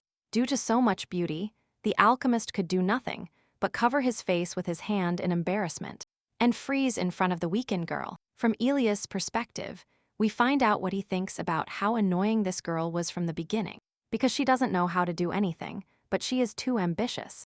Moreover, she doesn't understand alchemy and cannot stand her rudeness, so he tried to kick her out, but she still managed to make the potion. He sipped it slowly, not thinking that it would have any effect or that it would help. Evangeline was also worried and advised him to drink carefully and slowly. After which he froze. She had to call him. He in turn opened his eyes in shock and looked at the girl, after which he realized that he was seeing everything and felt tremendously embarrassed. He covered his face with his hand, closed his mouth, which he opened in shock. The heroine looked at the man incomprehensibly, after which she got up and touched his face to check if everything was fine with him, which made the alchemist blush deeply. She thought he felt unwell and that the medicine wasn't working, looking at him with worried eyes. Her hand was still on his face, but he quickly moved it away and said there was no need to do that. Still red as a tomato, the girl didn't understand what had happened.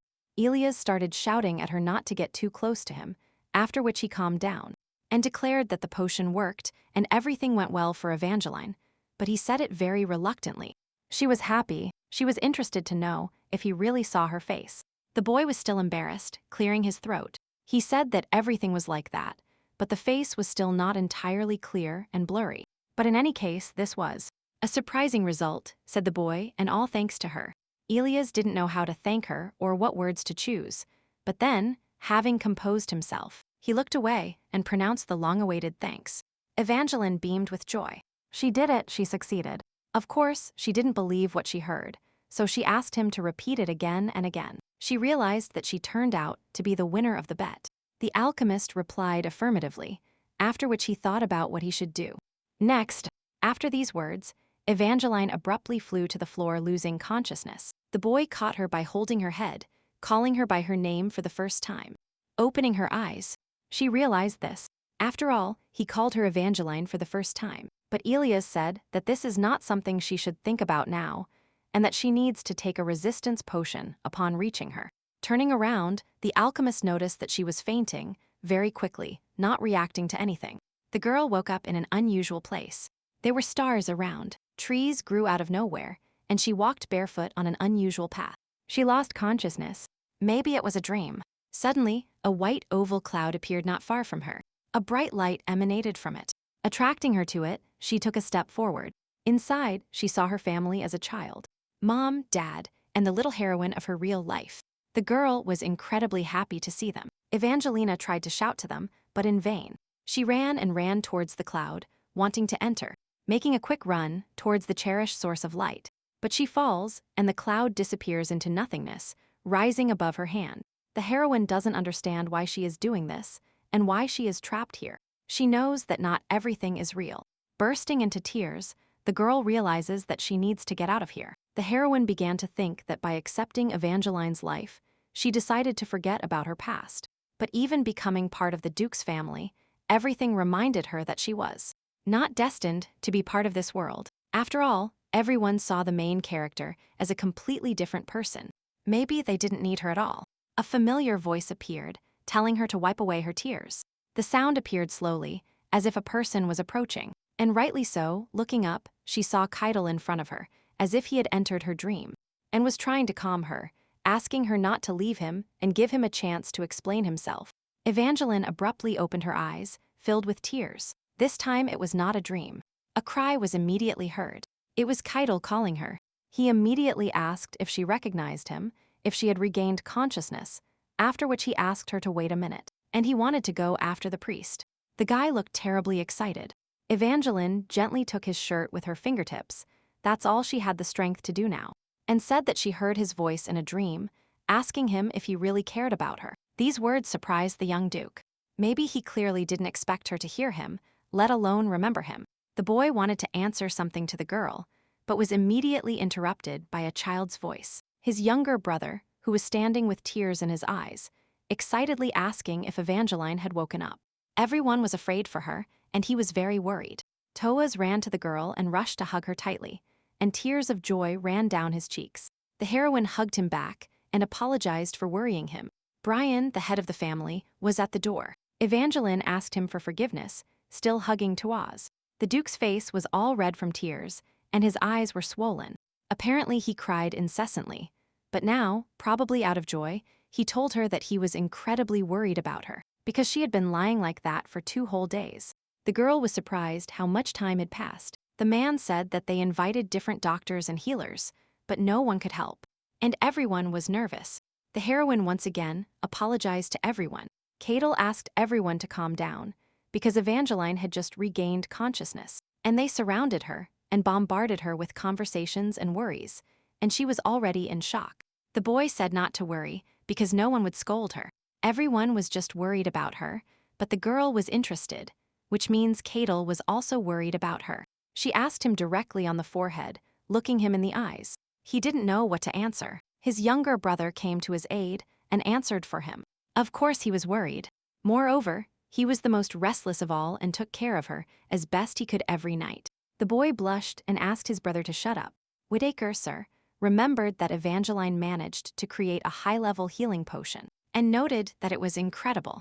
He also shared that Elias suggested she might be an illegitimate daughter, abandoned from some aristocratic family. So Brian suggested looking for parents if the girl wished so. Evangeline said she didn't want this, that she didn't want to meet the family that abandoned her to fate. In the girl's memory, there was only a red quarter. She had no previous memories left. Most likely, she was abandoned as a baby, and if they wanted to, they would at least try to find her. And not leave her alone for 10 years. Maybe they had to leave her for something, but then they paid some money. That is, they sold her, but this is no longer important. The Duke decided that since the conversation turned to this, he would like to offer Evangeline something, but he didn't know how to tell her. The girl immediately started thinking about the worst, that they would kick her out of here. But no, Brian, clearly worried, asked her if she wanted to become the daughter of the Whittaker family. The man was definitely worried about how she would react to it, and if she refused, or laughed at the proposal. Evangeline was surprised by this proposal because she thought they would kick her out, but in the end, she heard this. The girl was lost, not knowing what answer the heroine gave. We watch her rest in bed at night. She wrinkles Postal in her hands, and he says that the girl will now tear him apart. She apologizes.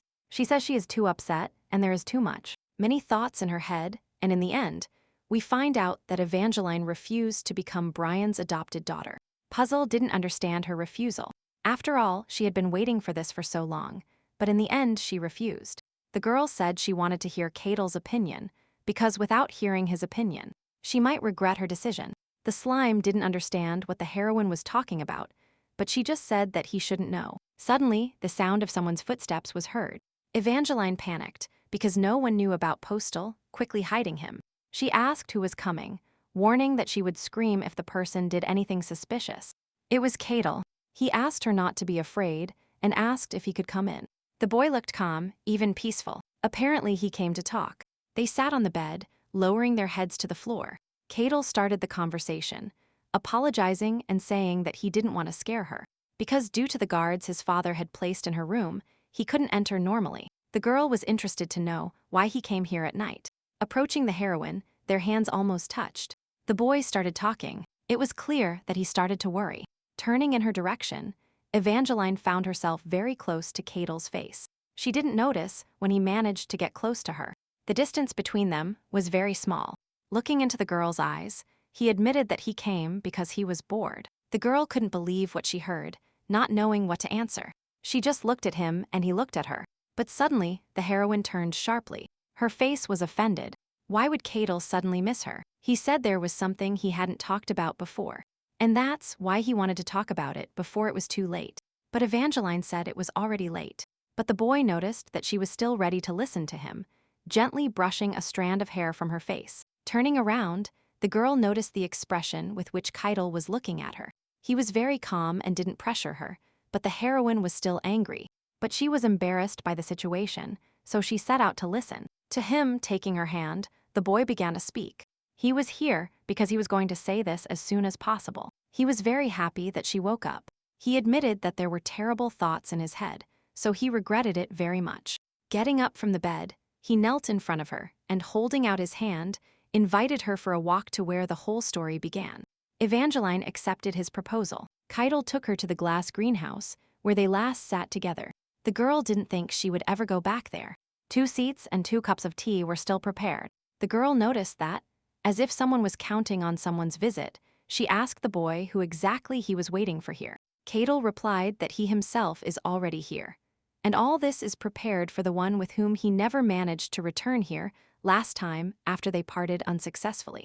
Evangeline was surprised by his words. He was waiting for her and no one else. She noticed his hand trembling, and apparently he noticed.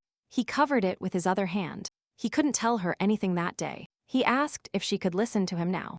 The boy wanted to tell her about the late Duchess. 7 years ago, news appeared that the Duchess would have a child. The father dreamed of a daughter and was the happiest man in the world. The atmosphere in the palace became happier every day. Brian burst into the room and cheerfully called his wife Estella. The woman was standing by the window, stroking her belly with a white cat, and Fluffy rubbing her feet. The woman said she was waiting for him, smiling at her husband. Brian said that he had met with an alchemist and that now he could help find out the baby's gender. Estella interrupted him and told him that if it were their daughter, she would like to name her Lynn. Putting her hand on her stomach, she wondered what he thought about this. He burst into tears. Falling to his knees, he told her that it was very sweet. Hugging her and gently placing his head on her stomach, the man was incredibly happy. Just like Estella, loud music was heard throughout the duchy for a whole week in honor of this news. At Brian's behest, alcohol and meat were distributed to the residents for free. Offenders were pardoned, and taxes were reduced. People celebrated the child, who would be born in a month, and many songs were sung about the prosperity of the Duke. But at the moment of general joy, it was reported that the Shami Empire had declared war, and the Duke was urgently needed on the front line. Estella was very upset by this news. The woman did not want to lose her husband. Thus began the confrontation between the largest countries, and the cause of these events was usurpation, the seizure of power by force and illegally. The ruler of Tribria was killed at the hands of his own brother, who took his throne. So to divert people's attention from this, he had to start a war. After the news, Brian immediately prepared to go to the front. The Duchess did not want to leave him here and was incredibly worried, but the man assured her that he would return soon, and that everything would be fine. He asked her not to worry. Resigned, the woman did not argue. The Duke approached his son and asked him to listen very carefully. They are representatives of a noble family, so he should not be afraid to face enemies face to face, and also rely too much on his talent. Little Keitel listened attentively to his father. Probably at that moment, he grew up. After all, until the father returns, the son must take care of his family, because now he is the main man of the family. The Duke fought bravely on the front line, fearing nothing. He ordered not to leave anyone alive, and with his sword, he killed many enemies on the battlefield. A suddenly approaching enemy, shouting death wishes, lunged at him, thinking he could finish him off, but that was not the case. He himself died. Brian firmly withstood all difficulties. He defended his empire, because no one is allowed to lay hands on it. Intervening in the story, Evangeline asked if after these events the Duke began to be called a hero. Keitel replied positively, and on the battlefield, he was even called the harbinger of death, because he inflicted significant damage on the enemy empire. Yes, now it would be difficult to imagine something like that. The girl thought so, because it's true. It's hard to imagine that the current Duke is a war hero, because in her original writing, there were completely different events. The girl does not remember sharing the Duke with his wife in the story. She didn't understand how the Duchess's death was related to the start of the war, about which she asked the boy directly. He explained that the new king of Tribria was a very vile person, and since he wouldn't have defeated the Duke in a fair fight, he had to look for Brian's weak spot. Keitel explained that even the Moon Wolf Order was sent to the war, so he simply took advantage of the lack of protection in the castle, sending his best knights. The girl asked if the Duchess had become a victim. The boy replied that no. Slamming the table with his fist, he explained that the target was him, not his mother, but, unfortunately, their empire financed such campaigns well. They believed that the Duke would find a new wife at any moment, so the target should be more valuable. Evangeline was horrified by all these events. The guy said that the emperor and other aristocrats simply abandoned them. Recalling this, he became very angry. Keitel reasoned that it was clear to everyone what the low-ranking government officials were doing. They use tradition as an excuse, and then start a war, and the common people suffer because of them. The boy agreed that those who offend the weak are simply cowards. But now, he cannot stop thinking that if he were a little stronger and knew how to use his ability, everything would be different. Slamming the table with both fists so that the teacup fell onto the white tablecloth, he said that if he hadn't come all the way here, Evangeline remained silent, waiting for her to speak. Even though she was in shock, Keitel's hands trembled. He lowered his head to the floor without lifting his eyes, as if ashamed, and then he raised it again and said that his mother died because of him. Evangeline doesn't understand why Keitel blames himself for what happened, if at that time he wasn't a warrior, but just a small child. The young man admitted that he considered himself guilty because he belonged to a family of knights, and since it was a gift, he was obliged to protect his mother. The events of that very day continue to be revealed to us. An event that changed the life of the Whittaker family forever happened when the Duke had already achieved a series of victories. Keitel's mother is sitting in the garden and still does not suspect that her life and that of her son will soon be in danger. Then, the eldest son of the Whittakers, still very young, asks his mother when his father will return from the war, after which she encourages Kadal, telling him that the Duke truly misses his children and the unborn Ling Ling. A servant runs towards them at lightning speed, shouting that the estate was attacked by the Tribrian army and that she and her children need to flee urgently to safety. Unfortunately, the man's efforts to save the Duchess and the heirs of the Whittaker family were unsuccessful, and he was brutally treated. His target is Keitel, and therefore the enemy soldier is staring at him. Stella covers the child with herself, even though she is already quite pregnant. Keitel feels so much remorse, thinking that he must fight like a strong fear. And overwhelming, realizing that both are unlikely to escape, Stella, with tears in her eyes, and still with the same kind smile, asks her son to survive until the Duke returns. Despite her condition, the Duchess boldly took the sword and even kept parity with her rivals. But of course, a pregnant woman cannot face a squad of trained knights. The woman fought her enemies and received numerous serious wounds to protect her frightened son. But as has been clear for a long time, the Tribrian army is not ashamed to play dirty tricks. And therefore, one of the soldiers attacks from behind and prepares to strike the defenseless Keitel. Stella has no time to block and protects the young Whittaker, covering him with her own body. The Duchess could no longer survive such a blow, and bleeding, her corpse fell right in front of Keitel's feet. Evangeline deeply sympathizes with Keitel, who had to endure such a terrible tragedy at such an early age. Arriving late, the Duke returned to the palace and confronted his wife's murderers. And upon seeing the corpse of his beloved, he tried to take revenge. He would probably have started a new war if the emperor had not concluded a truce with Tribria. Due to the inability to do anything, Brian fell into depression and locked himself in his room, away from the whole world, for 3 whole years. Even though a person cannot live without food, the Duke completely abandoned it, which greatly worried his relatives and servants. To prevent the head of the Whittaker family from dying, little Elias had to give him a restoration potion while he was unconscious. Evangeline asks Keitel how he, without his parents' support, survived such a difficult period, especially for a child. The young Whittaker smiled and said that he survived these life difficulties because a certain she remained by his side. The main character does not understand who Keitel is talking about and reminds him of their previous conversation at the estate, in which Whittaker said that, when he and Evangeline met, she reminded him of someone. It turns out that Keitel saw in the heroine his mother's friend, Empress Sienna, who took care of him and Toa's during these 3 years. She, like Evangeline, was innocent and bright, and found the strength to care for the children of her only deceased friend, even though the Empress herself did not take Stella's loss any easier. After getting to know Evangeline better, Keitel began to hope that he would not become like Sienna. Whittaker shyly admits that in his first meeting with the heroine, he saw the Empress in her. But after getting to know Evangeline better, Keitel became convinced that the heroine was completely different. Keitel says he has never met girls as beautiful as the heroine, and that no one can replace her. After a rather embarrassing compliment, the young man asks Evangeline to use his first name and just call him Kai. The relationship between the characters improves enormously, and after such a frank dialogue and sincere, Kai no longer offends Evangeline. After a conversation in the greenhouse, Keitel and Evangeline returned to the mansion. The girl was interested in knowing why the Duke still decided to leave his room after so many days of solitude. The answer was quite unusual. A cat.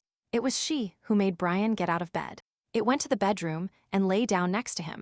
The animal refused to eat and drink, precisely when the Duke was not eating. A cat named Min Min also didn't eat, as if trying to save him by any means, trying to help the owner, seeing how he was slowly killing himself.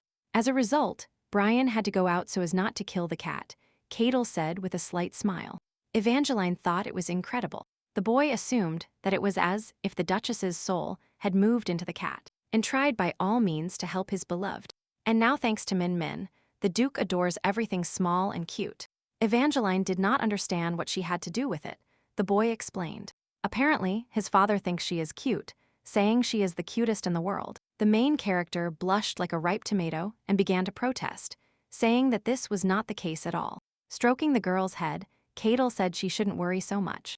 After all, before, when he looked at her, he saw people from his past, and now it was Evangeline in front of him. Saying this, he smiled warmly at the girl, embarrassing her thus. Realizing that it was quite late, he cleared his throat, bowed to her, and thanked her for appearing in their lives. A month passed. Evangeline, apparently, received news that house contests would be held, which made her very unhappy and annoyed.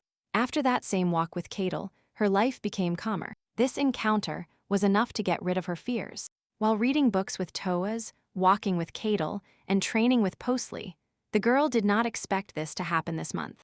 But the day arrived. We are talking about house contests, apparently, which will take place on these lands. This interested the heroine, and with obvious fears she questioned Madame Phil, but she was not sure, and said that the princess assured that preparations could not be cancelled. The woman did not understand Jeline's concerns about this. Everything was simple. In the original plot, during a hunting competition, the Duke would die from the bite of a poisonous snake that appeared out of nowhere, and due to the departure, he would eventually die, and not a single medicine could save him.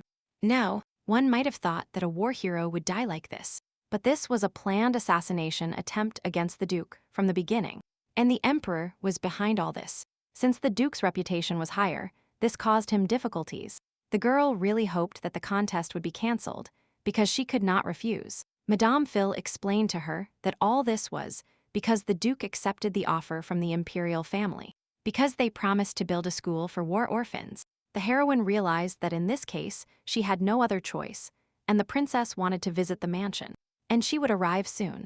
Evangeline entered the room and, taking Postal out, told him that from that day on they started a special training program. He did not understand what happened before. The girl explained. A trial version. Slime was dissatisfied. Because he already works too hard, making many potions a day, he was afraid of feeling unwell again. Evangeline actually created different potions with his help, but the one she needed never came out, because she needed a perfect medicine that could heal any wound. Postal reminded the girl about the frozen dragon tears, but she said she had spent everything on creating it. She was afraid she wouldn't be able to cope at the right moment. Suddenly, Elias sneaked up and asked her why she was so scared. The girl got scared because she didn't notice how he came. The boy was in the parade. Obviously, he was going to meet someone. The girl asked him why he was dressed like that. She didn't understand why Evangeline was still here. She thought Keitel had to tell her something. The girl didn't understand what he was talking about. Elias said that the princess was coming and wanted to see the main character. The girl didn't understand why the princess needed to meet her. The alchemist just said to forget it and that it was just rumors. Elias asked not to ask unnecessary questions and that it was better to go to her room. And if someone was looking for her, not to open the door. The boy was interrupted by the butler who suddenly burst in. Out of breath, he said that Princess Isolde would arrive soon and that she should hurry. The boy just said he knew, warning Evangeline again. Before leaving, he said that she definitely should not appear in front of the princess, as if he knew something, but didn't say what. A luxurious carriage arrived at the mansion. Inside sat a little princess. Everyone awaited her arrival. Apparently, she was a very important guest. The door opened and she stepped out of the carriage, with wavy red hair and a dress matching the color of her curls. Upon exiting, she thanked Keitel for the invitation. The boy bowed before her, showing respect, saying that she was probably tired on the way, but the girl said she drove as fast as she could to see him as soon as possible. Everyone in the palace was also very tired, Keitel said, as the princess's arrival was a secret. Isolde noticed that apparently he was also tired, since he forgot his request. Evangeline should be in front of her, kneeling. The thing is that Princess Isolde is the only sister of Crown Prince Christian. She has blue blood, in addition to unsurpassed beauty, and occupies the highest spheres of power. The girl did everything possible to win Keitel's heart, but according to history, she lost everything because of Shira. In the original, she was quite an evil person. She used Evangeline to get rid of Shira. The princess made her jealous so she could kill her rival, but now the plot is different, and no one knows who her victim will be. For the main character, it was suspicious that Isolde had come here precisely during the Duke's absence. And if Evangeline wants to avoid the inevitable, she must think more than a few steps ahead, because she knows something about the princess's secret that is kept in the strictest confidence. The girl walked through the courtyard, thinking that Keitel had invited the princess to dinner. He should still be here, but the heroine could not find him. And then, turning around, she saw Isolde and Keitel standing next to each other and talking. Evangeline heard that the princess was interested in her because she wants the girl to kneel before her. Keitel said he hadn't forgotten about this, but to divert the main character's attention. He said she wasn't worth it. The princess's attention, covering herself with her fan, assumed that this girl had never been here. Isolde asked the young duke to be more honest, because in any case, they were the only ones here. That's what it seemed to her, because she hadn't noticed Evangeline yet. Keitel didn't understand what was happening. He thought he was deliberately pushing her away, thinking politics was to blame. It seemed to him that he was behaving this way because of aristocratic opposition, that he feared the union of their families. Because if they got married, then, in his opinion, someone would definitely want to kill her. She would become a target. Because she was terribly weak, it was clear she was trying to press for pity. The boy looked at her bewildered, but the princess continued with her own business, thinking that he cared a lot about her, which is why he postponed their wedding. Keitel clearly said that he never intended to marry her, but she didn't. Believe him, Isolde said that he had been hers for a long time, but this behavior still hurt her. With these words, she clung to his chest and closed her eyes. Evangeline, who was not far from them, was shocked by her shamelessness. Keitel was also very surprised by this behavior of the princess. There were many questions in their heads about what the hell she was talking about. The main character remembered that according to the plot, Isolde is a self-centered person. Well, when she was born, her parents' economic situation was stable. All the nobility trembled at her mere word. When speaking to her, everyone used all kinds of praise, each time raising her self-esteem to the heavens. As a result, the princess became extremely naive and spoiled, which is why she allows herself to do this to Keitel. The boy moved away and asked the princess if she seriously thought he was pushing her away on purpose. She answered positively, smiling. After all, otherwise, if the matter had been different then, how would she dare to speak to him in such a rude tone? She is the only princess of the empire. Now it was clear that it sounded like a threat. But Keitel didn't care. He called it recklessness, but she continued to behave the same way. And then she asked where her room was, and said she liked last year's room. And then her gaze sharply turned to Evangeline. Turning to her, she pointed at her with her finger. Her face looked extremely disgusted. Evangeline smiled at her. The princess asked who this silver-haired girl was. Keitel turned in shock. Calling her by name, it seems she shouldn't have been here. Isolde became furious. After all, this is the same girl. She was thinking about how they could let some filthy slave live in the mansion. The main character remained silent, the princess smiling innocently. And in Isolde's head, there were only thoughts of how beautiful Evangeline was. And she hadn't seen anyone more beautiful. It turns out the rumors are not lying. Keitel looked at the heroine with embarrassment. There was a smile on his face. All this angered the princess even more, and she started shouting at Evangeline. Because how dare she come here only now? She was ordered to kneel and await her arrival.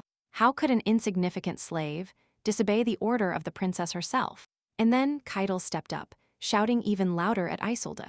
He told her not to dare call the girl a slave, but Evangeline was extremely calm. She even apologized to the princess, explaining that since she and Keitel were having a dialogue, she didn't dare to intervene, and even if she did, she would annoy the princess. The main character asked for clemency, and bowing carefully, introduced herself. The girl looked very gentle and elegant. The princess was beside herself with anger. How could such an insignificant girl even know etiquette? But Evangeline had thought of everything. Yes, maybe her experiment is too reckless, but she can't avoid Isolde knowing the plot. Would it be better for them to meet now, because now she won't be a big problem? If everything went as in the original, it would lead to a bad ending. The main character, once again, bowed to the princess and apologized again. She tried with all her might to appease her anger towards Isolde. Few people would tolerate such a person. The princess did not calm down. She was furious that Evangeline was greeting such an important person. According to royal etiquette, she, shouting that all this was for show in front of an imperial family member. She lunged at the heroine to hit her, but Evangeline froze in shock. But Keitel didn't let her do this, grabbing her hand. He almost incinerated her with his angry gaze, and in a dissatisfied voice, asked the princess what she was doing. And Saul melted her hand, arguing her behavior by saying that Evangeline was a rude person. She didn't understand why Keitel treated her so rudely, and not this girl. But he immediately put her in her place, explaining that it was her who behaved rudely here, and not Evangeline. And he also said that the reason he accepted the dinner offer today was the emperor's promise to build a school for poor children. Approaching, he leaned as close as possible to her face, and whispered in her ear that her family had wasted all the capital allocated to create the school. That's why she is here now. It's all for a good purpose. Evangeline was amazed by his answer, but Cadel was not finished. He said that since they were now in Whittaker's domain, how could a princess even have the audacity to insult a girl who was under her father's care? While thinking of leading them by the nose, Isolde didn't know what to say. Cadel warned that she should be careful, and if she dared to call Evangeline a slave again in his presence. He spoke very seriously and was ready to stand by his words. The princess did not calm down. On the contrary, she was even angrier because he had crossed all boundaries. She didn't understand how he had the courage to treat the princess like that, but the boy said that if she was not capable of it, to fulfill her request, then it would be better for her to return to the palace. That was all he wanted to tell her. She no longer knew how to argue with him or what exactly to say, but the princess simply began to boil with anger. But then Elias' voice was heard. He introduced himself to Isolde. He bowed. He said he couldn't wait for her arrival, so he decided to meet her in person. He introduced himself as the official representative of the duchy. But how did he do it? That happens. The person holding this position is responsible for assisting the duke in various matters. In the past, Cadel did everything, but now Elias does it. The princess was surprised that such a young man held an important position, because Cadel used to be in this position. Elias said he should have been better prepared to meet the princess, after which he turned to Evangeline, and the boy snorted. Because why did they let the princess stay here so long? Isolde took his arm, and the alchemist once again apologized for the delay, and said that he had prepared a welcome dinner for the princess. They turned around and slowly entered. The girl asked Elias about his last name, because it turns out he is part of a noble family. Cadel and Evangeline took care of them. The boy noticed that the alchemist had done a great job, and the girl couldn't even imagine that he could be so polite. And then he turned around and was about to leave, but Cadel stopped him, taking him by the shoulder. He was clearly not happy with this situation. And what happened? They moved together to the mansion, and Cadel began to scold the main character. Because what would she do next time she met the princess? Something could go wrong. The boy said that Evangeline was very lucky to cross paths with her on his land. It scared him to think that they could have clashed elsewhere, and he wouldn't have been able to help her. The girl said she understood her mistake. She knew why Cadel was behaving this way. Because the imperial family is watching the Whittakers, and all because of the instability of the ruling dynasty. The emperor always spends all his family's money on banquets. He is very fickle, like a candle in the wind. Because of this, they need the duke's support, because he has very high authority among the population. So Isolde and Cadel's political marriage cannot be cancelled. Evangeline loudly shared her thoughts that she regretted that the Whittakers did not occupy the position of the imperial family. Cadel only agreed. But the boy didn't care what they did. He was sure that everything would be fine for him. But the heir was worried about Evangeline, because she is not a member of the Whittaker family, but she said that they would have to face it. Here, sooner or later, there would be no other outcome anyway. The girl thought that the worst thing would be to run into her in her room, where the princess used to stay. She would be even angrier than she is now.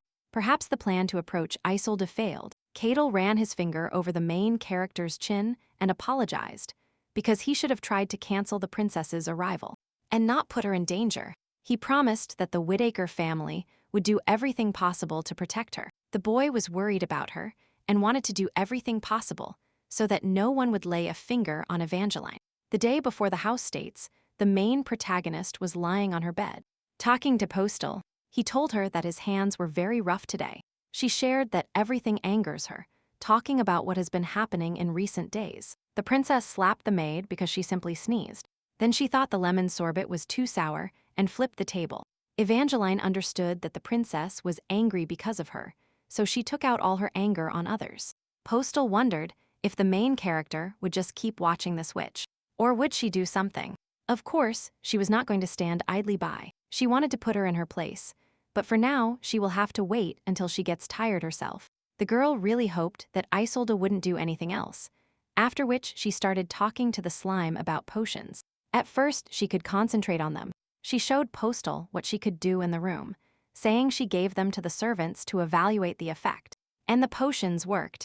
Everyone was able to cope with the preparations for the hunting competition, and did so with extraordinary ease. Her little friend remembered that Evangeline wanted to open a potion shop in the future. She would sell potions that could be useful in daily life, and it wouldn't be dangerous. But now the most important thing for her is to protect the Duke from death. She reasoned, until suddenly, a crying servant burst into the room, saying that something bad had happened. The heroine didn't understand what had happened, quickly hiding puzzle behind her. Turning back, she looked at the servants with a depressed look. The woman, with a trembling voice, tried to clearly connect the sentences, saying that the princess had just hit Madame Phil for insulting an imperial family member. Evangeline jumped up in horror and asked for details. Then, just as quickly, Toes burst into the room with tears in his eyes, and immediately ran into the girl's arms, saying that the princess had hit the servant, and that Madame Phil defended her. Then Elias appeared in the room, explaining the situation. The boiling water for cleaning fell on Miss Phil's face. Isolde apparently poured boiling water on the woman. The main character was horrified, and the maid shared the next details that the princess threatened to execute Madame Phil for insulting the imperial family. Evangelina immediately asked if Cadel knew about this. Elias replied that he had sent him a letter, but since the house hunts are huge, it would take a long time. The girl thought about how Isolde dared to touch a person important to her. Hugging Toas, she never stopped thinking that the princess was nothing but trouble, and she couldn't let this go.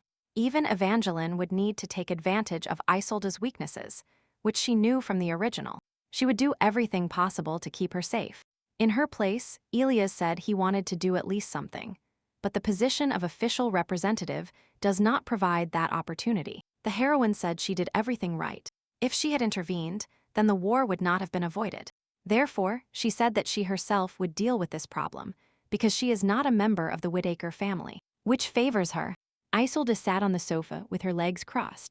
She watched Madame Phil, who lay on the floor and trembled violently. The princess only said that this is what happens when one minds their own business. She didn't understand how an ordinary maid had the audacity to oppose her, saying that Madame Phil has become completely insolent and lives among aristocrats. The princess reasoned that now she only needed to show the Duke that her family was in perfect health. Suddenly, her reasoning was broken by Evangeline's voice from outside the door. She came to talk to Isolde. The girl was pleasantly surprised that the protagonist herself fell into her clutches and asked if Evangeline was going to address the issue with the maid and interfere in it. But she will send me here with her conversation, because she had something to say, because it will be about pure blood. But if the princess is not interested, she can leave. Isolde immediately jumped up from her seat and ordered her to stop. And then she ordered the guards to open the door and let the girl in. Evangeline entered, and the princess ordered the guards to leave so that no one could hear their conversation. Pure blood is the blood that flows in the veins of a newborn baby who is less than 100 days old. And if dragon tears cannot be obtained like this, then pure blood is a forbidden ingredient. And if a person has pure blood, then they can create a devilish potion. Evangeline, who entered the room, was in shock. The girl saw Madame Phil's body lying on the floor. In her thoughts, there were only prayers that the woman had a little patience for her to hold on. Approaching the nightstand, she put Puzzle in the vase. Isolde was annoyed by her silence and ordered her to speak. The princess was interested in what Evangeline had learned about pure blood. She looked conceited, but she seemed nervous. The main character asked what exactly she wanted to know, how she knew it, or how much she knew about her secret. Isolde tensed up even more. The main character didn't understand why she was so surprised that they knew about this. But the princess couldn't even understand how she knew, because a brat like Evangeline, how could she even know? The protagonist did not stop. She stated that the princess's secret is a devilish potion to preserve her beauty. She drinks these pure blood potions. Isolde was in complete shock and didn't understand where this came from. The heroine warned that she still had a lot of information about Her Highness. The princess's history is full of secrets and mysteries. She entered aristocratic society at the age of 10, which is quite late for a representative of the imperial family. And moreover, on the day of her departure from the social circle, all the servants who took care of her were murdered. Isolde is considered the most beautiful princess in the empire, but no one even imagines the horror hidden behind her beauty. And the girl herself manages to hide the secret of her dazzling appearance very well. Failing to find a better way to silence the conflict, the princess angrily shouts that everything the main character said is a lie. But Evangeline confidently continues to pressure Isolde. The princess only wants to hide her dirty laundry from the people, and especially from the aristocrats. But the main character has known all her vile secrets for a long time. Having stopped refuting Evangeline's words, Isolde tries to crush her with her status, saying that, as a princess of the empire, no one will lay a finger on her. It turned out that the princess was ridiculed for her ugliness, and therefore, she supposedly had to do this. But such an attempt to pressure the main character into pity does not work. Since this does not justify her terrible atrocities, Evangeline speaks completely seriously. She demands to stop hurting the people around her. After talking with the princess, the main character runs to Phil, injured, who is in critical condition. All that can help now is a potion, but all Evangeline has on hand is a lonely cup of tea on the table. No matter how desperate it is, the life of a person important to the heroine is at stake, so she must do everything possible to use her abilities to turn the tea into dragon tears and save Phil. As soon as the preparation begins, the cup under Evangeline's hand immediately begins to glow with a green light. As in previous cases of using her gift, Evangeline really hoped that this time she would succeed and the tea would turn into dragon tears, because she shouldn't have been mistaken, but in any case, the side effects would be very serious. Isolde didn't understand what the girl was doing. She was still angry and was surprised that the main character had so much talent. But she responded with sarcasm, maybe she does have it, or maybe she doesn't have talent. Isn't that right? Princess wondering, what else can Evangeline do? The princess began to hesitate. She really didn't know what else this girl could do, which irritated her greatly, and finally she turned around and walked away, beside herself with rage. Evangeline exhaled, after which she approached Madame Phil with a cup and asked her to drink it carefully. The girl understood that it was difficult for her to do anything now, but it had to be done. And after one sip, the woman began to come to her senses. The woman opened her eyes and saw the heroine say her name. She was glad that the woman woke up and that everything worked out. Madame Phil immediately got up and hurriedly began to talk about the princess's mischief with tears in her eyes. Evangeline hurried to hug her and tell her that everything was fine now, that there was nothing more to worry about, while she herself cried. The woman realized that the main character saved her, hugging her even tighter, and began to shower her with gratitude. Then everyone appeared in the room.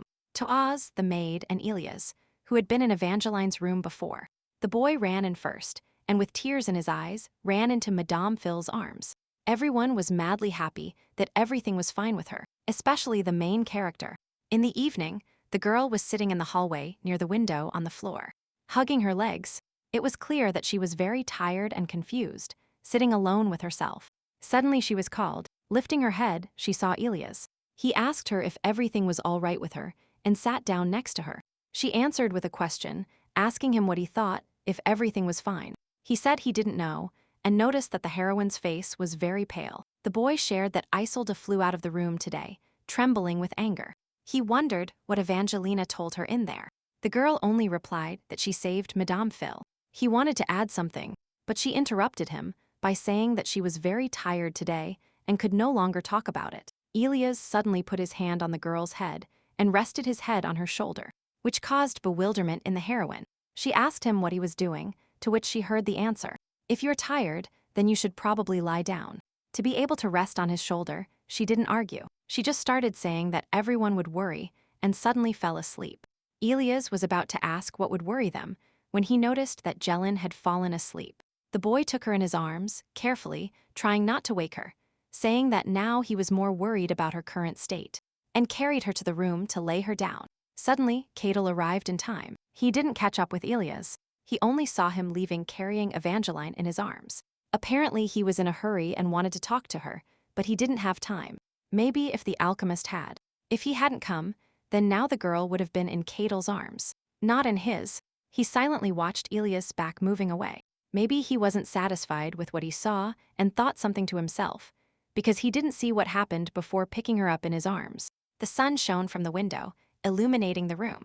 Evangeline opened her eyes and saw Madame Phil in front of her, sitting by her bed and, apparently, waiting for her to wake up. The Duke also stood near the bed, again with tears in his eyes. He was incredibly worried about the girl, because he thought she wouldn't wake up for several days. As it was then, Evangeline asked him how long she had slept. You slept all day, Madame Phil replied. But suddenly, the main character remembered the tournament that the Duke was supposed to attend. Because he arrived here so early, that he explained that the tournament had been cancelled. The Duke said he was very sorry, because for her, it was a great opportunity to show people her charm, which made the girl uncomfortable. Evangeline began to think that the plot events had completely changed. Maybe now she could make this heroine happy, because that was exactly what God had planned. Suddenly, the girl shared that she was very happy that everything was fine with the Duke, and that he was safe, smiling sweetly at him. He didn't understand why she suddenly started talking about this, and why she was worried about him in general. Their conversation was interrupted by strange sounds coming from the hallway. Evangeline was scared and didn't understand where they were coming from. The Duke explained that the princess seemed to have gone crazy. He said that Isolde supposedly started seeing some kind of demon, but he thought it couldn't be like that. Evangeline immediately understood what he meant, as she left her little friend in the room.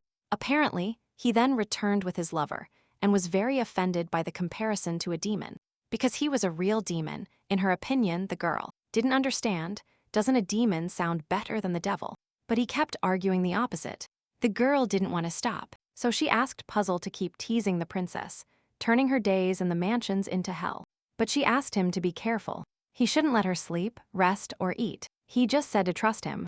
After that, the princess's room was devastated. She scattered all the furniture and all her things.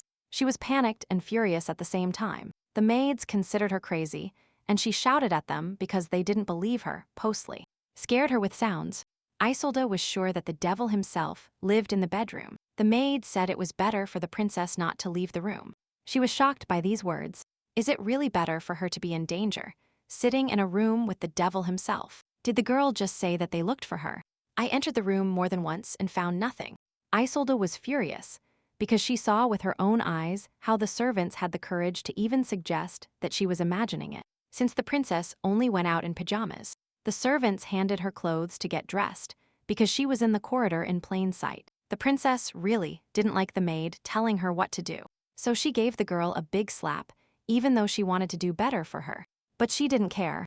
It would be better if the servant caught the devil in her room than to order him, and Solda ordered Cadel to be brought, because he is the only one she can trust. At that moment, Cadel was sitting in the room with Elias, and they were talking about the princess's behavior. After all, she is not a witch, but she really sees the devil.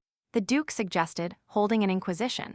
Cadel suggested that she might be a witch and practicing black magic, because only they can see the devil. Elias said that the Shami Empire hated witches, and if this turned out to be true, then how would the people react? The situation was not easy.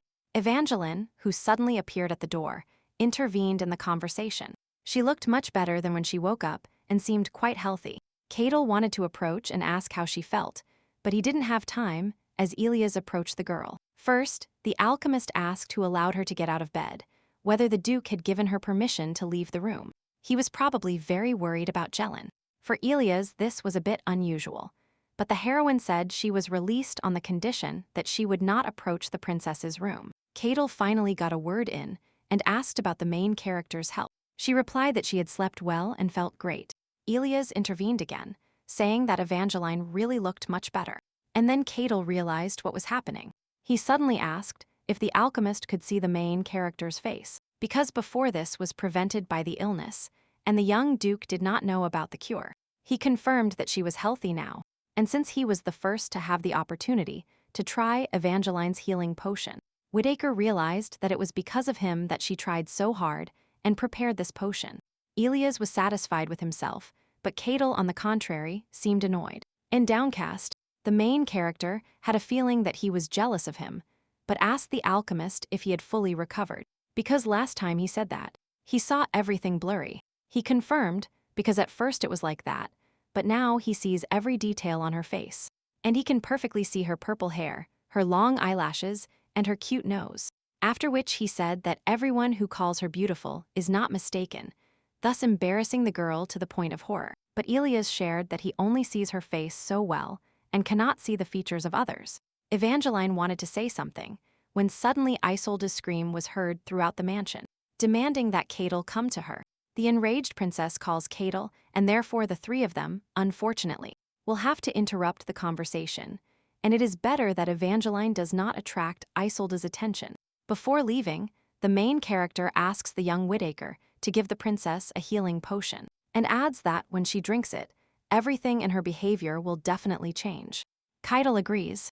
He and Elias say goodbye to Evangeline, and she asks the boys to be more careful in the frightened princess's chambers. When the heroine is left alone in the room, a cheerful Posel crawls out from under the door, and the girl tells her pet that he did a great job. According to Evangeline's plan, Posel, avoiding the guards, entered the princess's chambers in the dark of night while she was fast asleep. The slug, posing as a demon, tormented the princess all night. And all this chaos and hysteria were part of Evangeline's cunning plan. The princess's status and connections will not help against the main character's pure ingenuity. Everything is going exactly as she planned. And this, of course, cannot fail to make her happy. 3 days pass, Evangeline drinks tea with Postal. The princess is barely recovering from the horror that at first did not even allow her to move. After rumors spread that the princess is a witch, according to Evangeline's plan, the emperor must send someone to the duchy to refute them. The main thing is that this ambassador is not Marquis Bonin, who, despite his dislike, is one of the emperor's closest collaborators. Evangeline completely trusts Postal. He knows all of Evangeline's history in this world, and even that this world was created based on her novel. But the girl knows very little about Postal. He was created by accident, and his creation did not cause any side effects of the gift. Suddenly, Phil enters the room of the thoughtful Evangeline and tells her that the Duke wants to discuss something important with her, for which he calls her home. Brian said that the situation with the princess and Madame Phil could not be silenced, for which the Emperor himself drew attention to it. The Duke received orders to catch the culprit, and Evangeline was the culprit of this situation. The four gathered, they decided to discuss this problem. Evangeline did not understand why they were accusing her. After all, she was only a witness. And besides, the ambassador had to come to fix everything. The Duke explained that the situation had become more complicated, and Isolde sent a letter of complaint, writing that she had been treated unfairly, but she did it by pouring boiling water on Madame Phil. But the princess argued the opposite. The main character considered the situation complete nonsense. Elias read Isolde's letter, in which she described how Evangeline insulted her, and the servants did nothing. As if they were bewitched by witches, insinuating the heroine, the girl was shocked by what she heard. The alchemist said that the letter came from the palace, and apparently the princess's position was rewritten word for word. Evangeline understood that the imperial family wants her to become the protagonist of all these rumors that now circulate around the princess. Brian said that this will not happen and they will protect her. The Duke said that if the main character wants, he can kick the princess out of the mansion right now. He was angry because she slandered Lin Ling. But not everything is so simple. Elias reminded him of this. Keitel agreed because it was time to take some action. He remembered that the princess allegedly called Evangeline a slave to show off, emphasizing this, as if she wanted to dishonor her. Personal information about the heroine will become her leverage. They realized that they needed a plan with which they could protect the girl. But the Duke remembered his question, which he had already asked her, and to which she had answered. Evangeline did not understand what he was talking about. Brian again offered to adopt her, because this was the safest way to protect the girl. And besides, there were not many alternatives, so this idea seemed good to him, the main character thought. And she didn't know what answer to give. But then Keitel intervened, speaking out against this idea. He believed that if she were adopted, several strange personalities might appear running around. The boy was insinuating Prince Christian, Isolde's brother, because moreover Evangeline has a talent that no one had heard of before. What will happen when he finds out and asks her to marry him? The Duke was horrified by such thoughts. He immediately imagined her in a wedding dress and walking arm in arm to the altar, like a daughter and a father. He shuddered at this, but Keitel said that there were other ways to become a member of their family. The boy proposed his engagement to Evangeline and was more than serious. The girl reacted immediately to such a statement. Her face turned red as a tomato, and everyone was shocked. The main character was surprised. The engagement, how their conversation was going in the wrong direction. Yes, they got closer, but not that much. The Duke was angry. He hit the table with his fist, stood up, and shouted at his son. Because how could he look at Evangeline from that angle? Because she was still too young for such heresy. The girl tried to justify Keitel, saying that apparently he has reasons for it. He confirmed by saying that the marriage would be a kind of fiction. He did not think that his father would be so angry with his proposal. By being one of the founders of the empire, he will be able to take advantage of the privileges granted by the palace family. because the heir's chosen one will become a noble lady. Regardless of her origin, with his help, they will be able to protect Evangeline from secular circles. Moreover, the Duke will be able to interfere in matters related to Evangeline. After these words, the man thought that, apparently, this was not a bad idea. But Elias added that if the engagement is cancelled, it will become a fatal scandal in social circles, and that this option cannot be considered optimal at all. Cadel assured that there was nothing to worry about if this became a problem for someone. Just remind this person about the influence of the Whittakers. Elias was clearly against this idea. After Cadel's words, he covered his face with his hand, showing with this gesture that he did not like the idea. But Kai added that Evangeline still had to make the decision. The choice would be hers, because now her destiny was being decided. The boy replied that he could not do what she did not want, so he was waiting. Her answer. The girl was confused. She didn't know what to do and what to answer. Maybe if she did something wrong, she would regret it very much later. At that moment, Isolde was standing in the courtyard. Waiting for the carriage to arrive, her brother got out, looking around, apparently looking for his sister.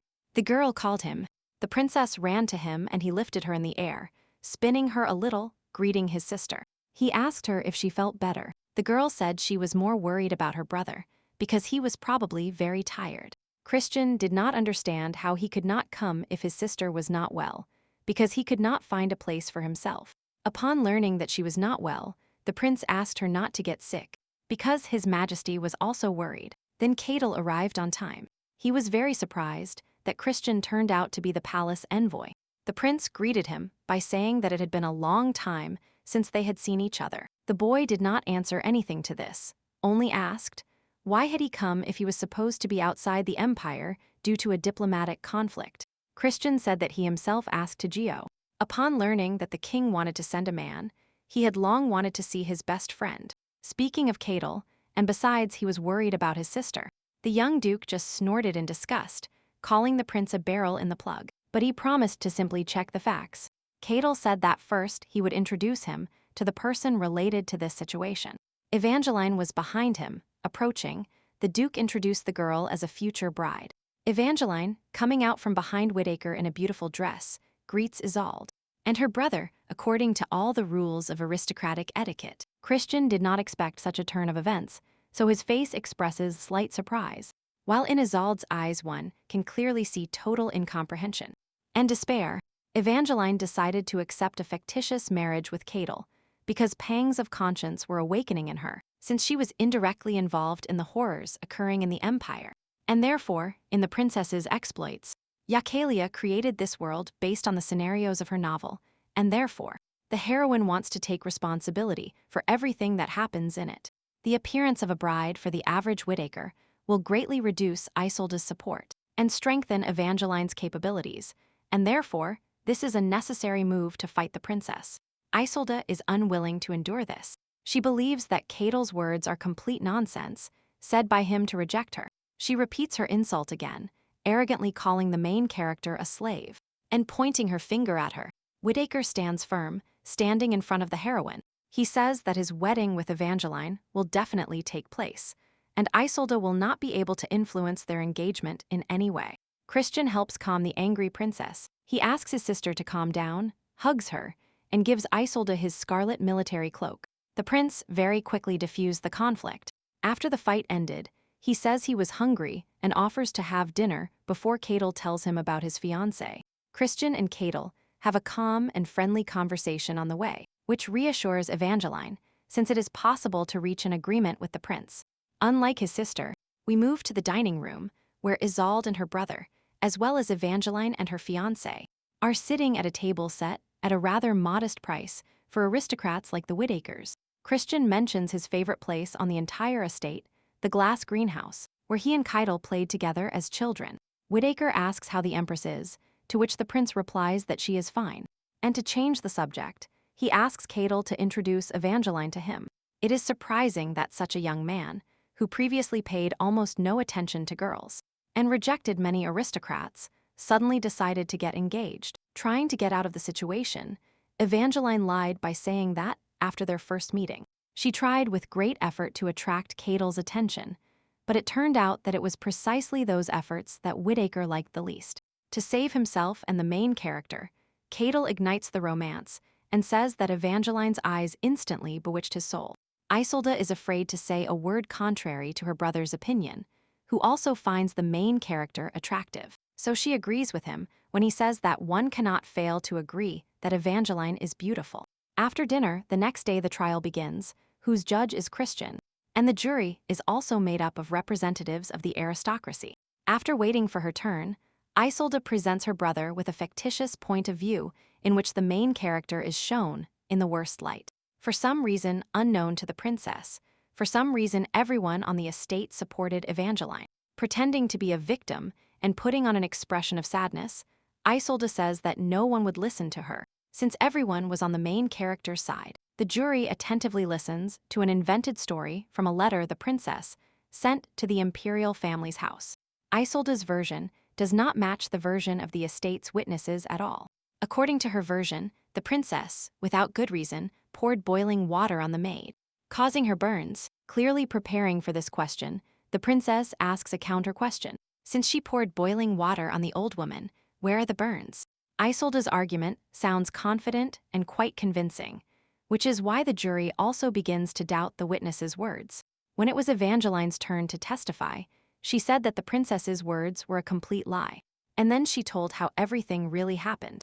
But without proof, no one will believe the not yet noble girl. But the main character confidently declares that she has something with which she can confirm her words.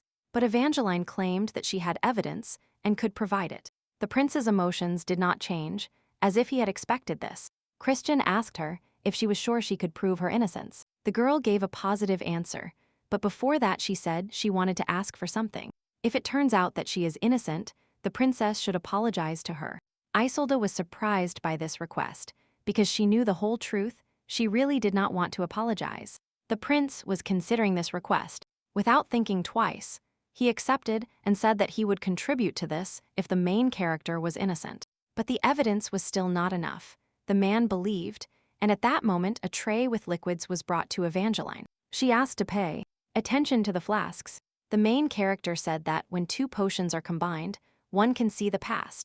Like a performance, everyone sitting in the hall doubted, because no one had managed to repeat this. Not even the best alchemists. How could a girl create this? Christian asked for silence. He asked if Evangeline had really created a magic object, because as far as he knew, it was difficult to recreate something like this. But the girl asked to clear up their doubts and began to create.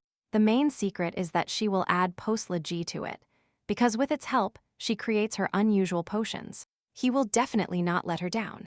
And here, before the eyes of the people, the events of that day were recreated, everything in detail, and carefully, and it became clear to everyone who was guilty and who was not. The prince was surprised. Silver hair and so much talent were something.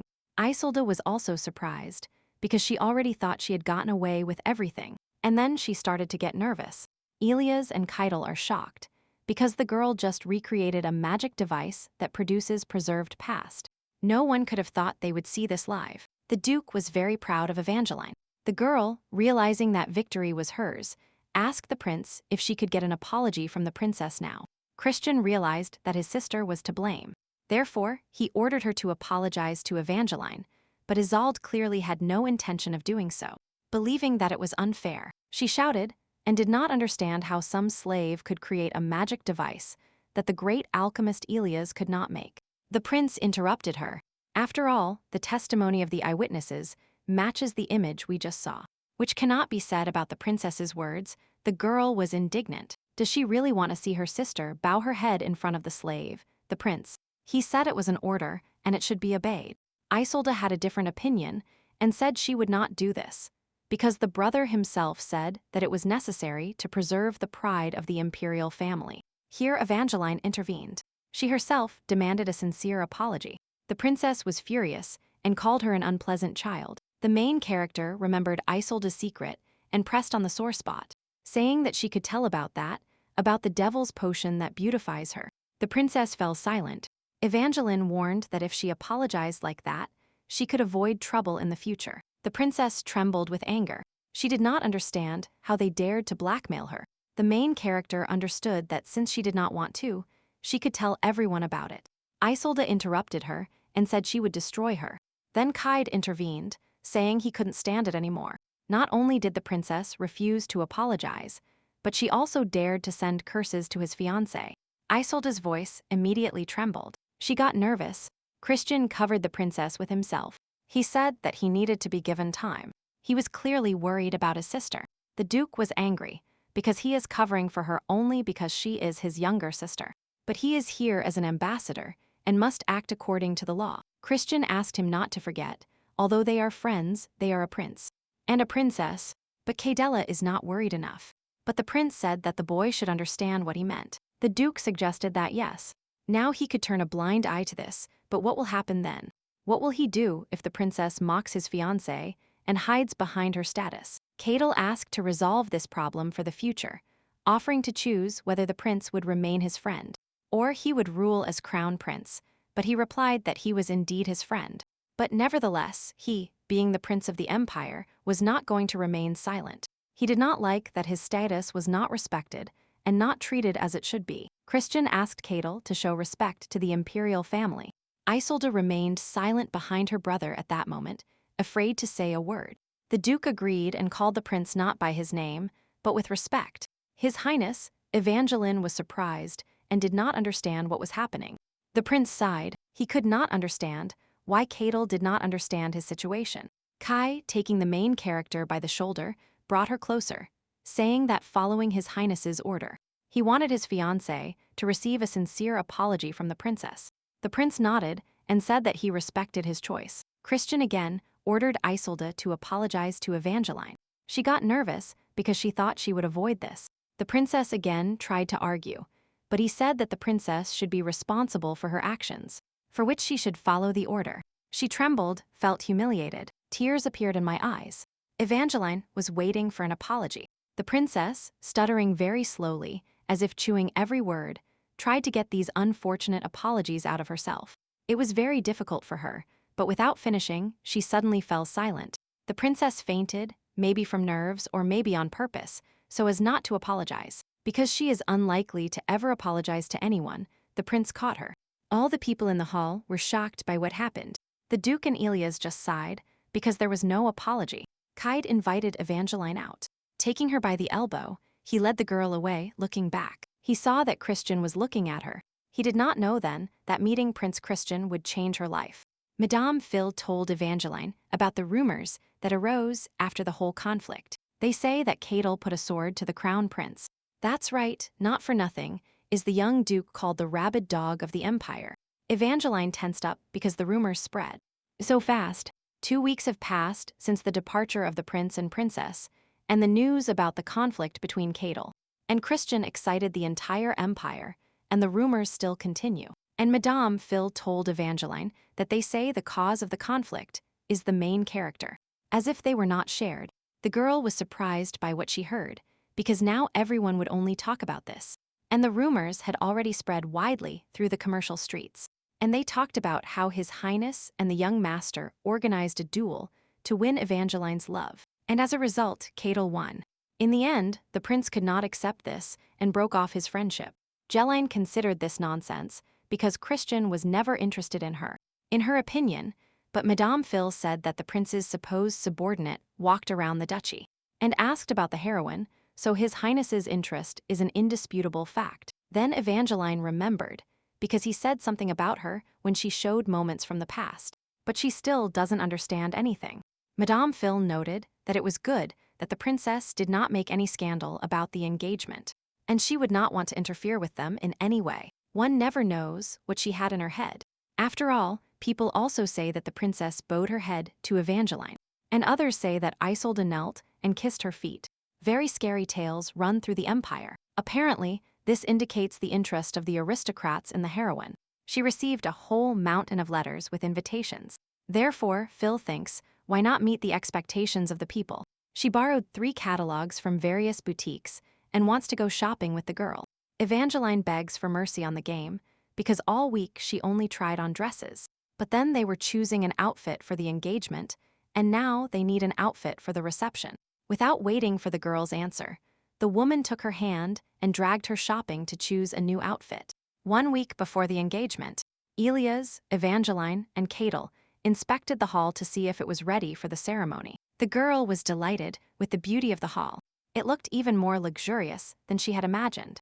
But it turns out that these are just flowers, because the Duke wanted to borrow the entire imperial palace for the celebration. The girl noticed that this was a bit exaggerated, and besides, the engagement was not real. Therefore, it is necessary to be careful. The princess knows the main character's position, and social circles are still in her hands, which means that the aristocrats probably will not recognize Evangeline. But suddenly, you are the most important member of the family. The more luxurious the ceremony, the more reasonable the aristocrats. The main character admitted that secular societies are difficult. Cadel just replied that she would get used to it soon. Then he noticed that the girl had potions for fatigue, and said that he started distributing them often in his house. The heroine said that this potion was for him, because it seemed to her that lately he had not been feeling well. Elias said that apparently it was the time of the blue full moon, the time when Cadel becomes very sentimental. The boy said this with a certain smile on his face, but considered it nonsense, because we all have days like this sometimes. Evangeline was talking about the young Duke's condition, because he really didn't look well. This probably happened at the hunting tournament.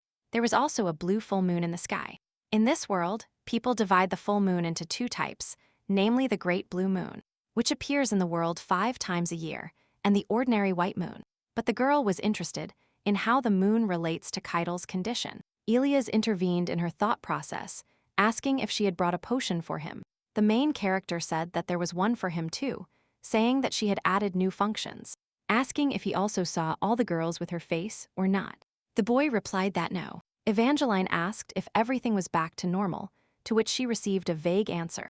And then he admitted that now he started seeing animals instead of faces. The girl was horrified. The alchemist added that this only happened with faces, but it did not improve. She was indignant that he didn't say anything, because she could have helped somehow. Elias explained that he already had a lot to do, and besides, he needed to prepare for a fake engagement. From the last sentence, Cadel seemed a little angry, but tried not to show it. Evangeline stood firm and said that he needed to tell her, alchemist, she didn't understand why she was so nervous.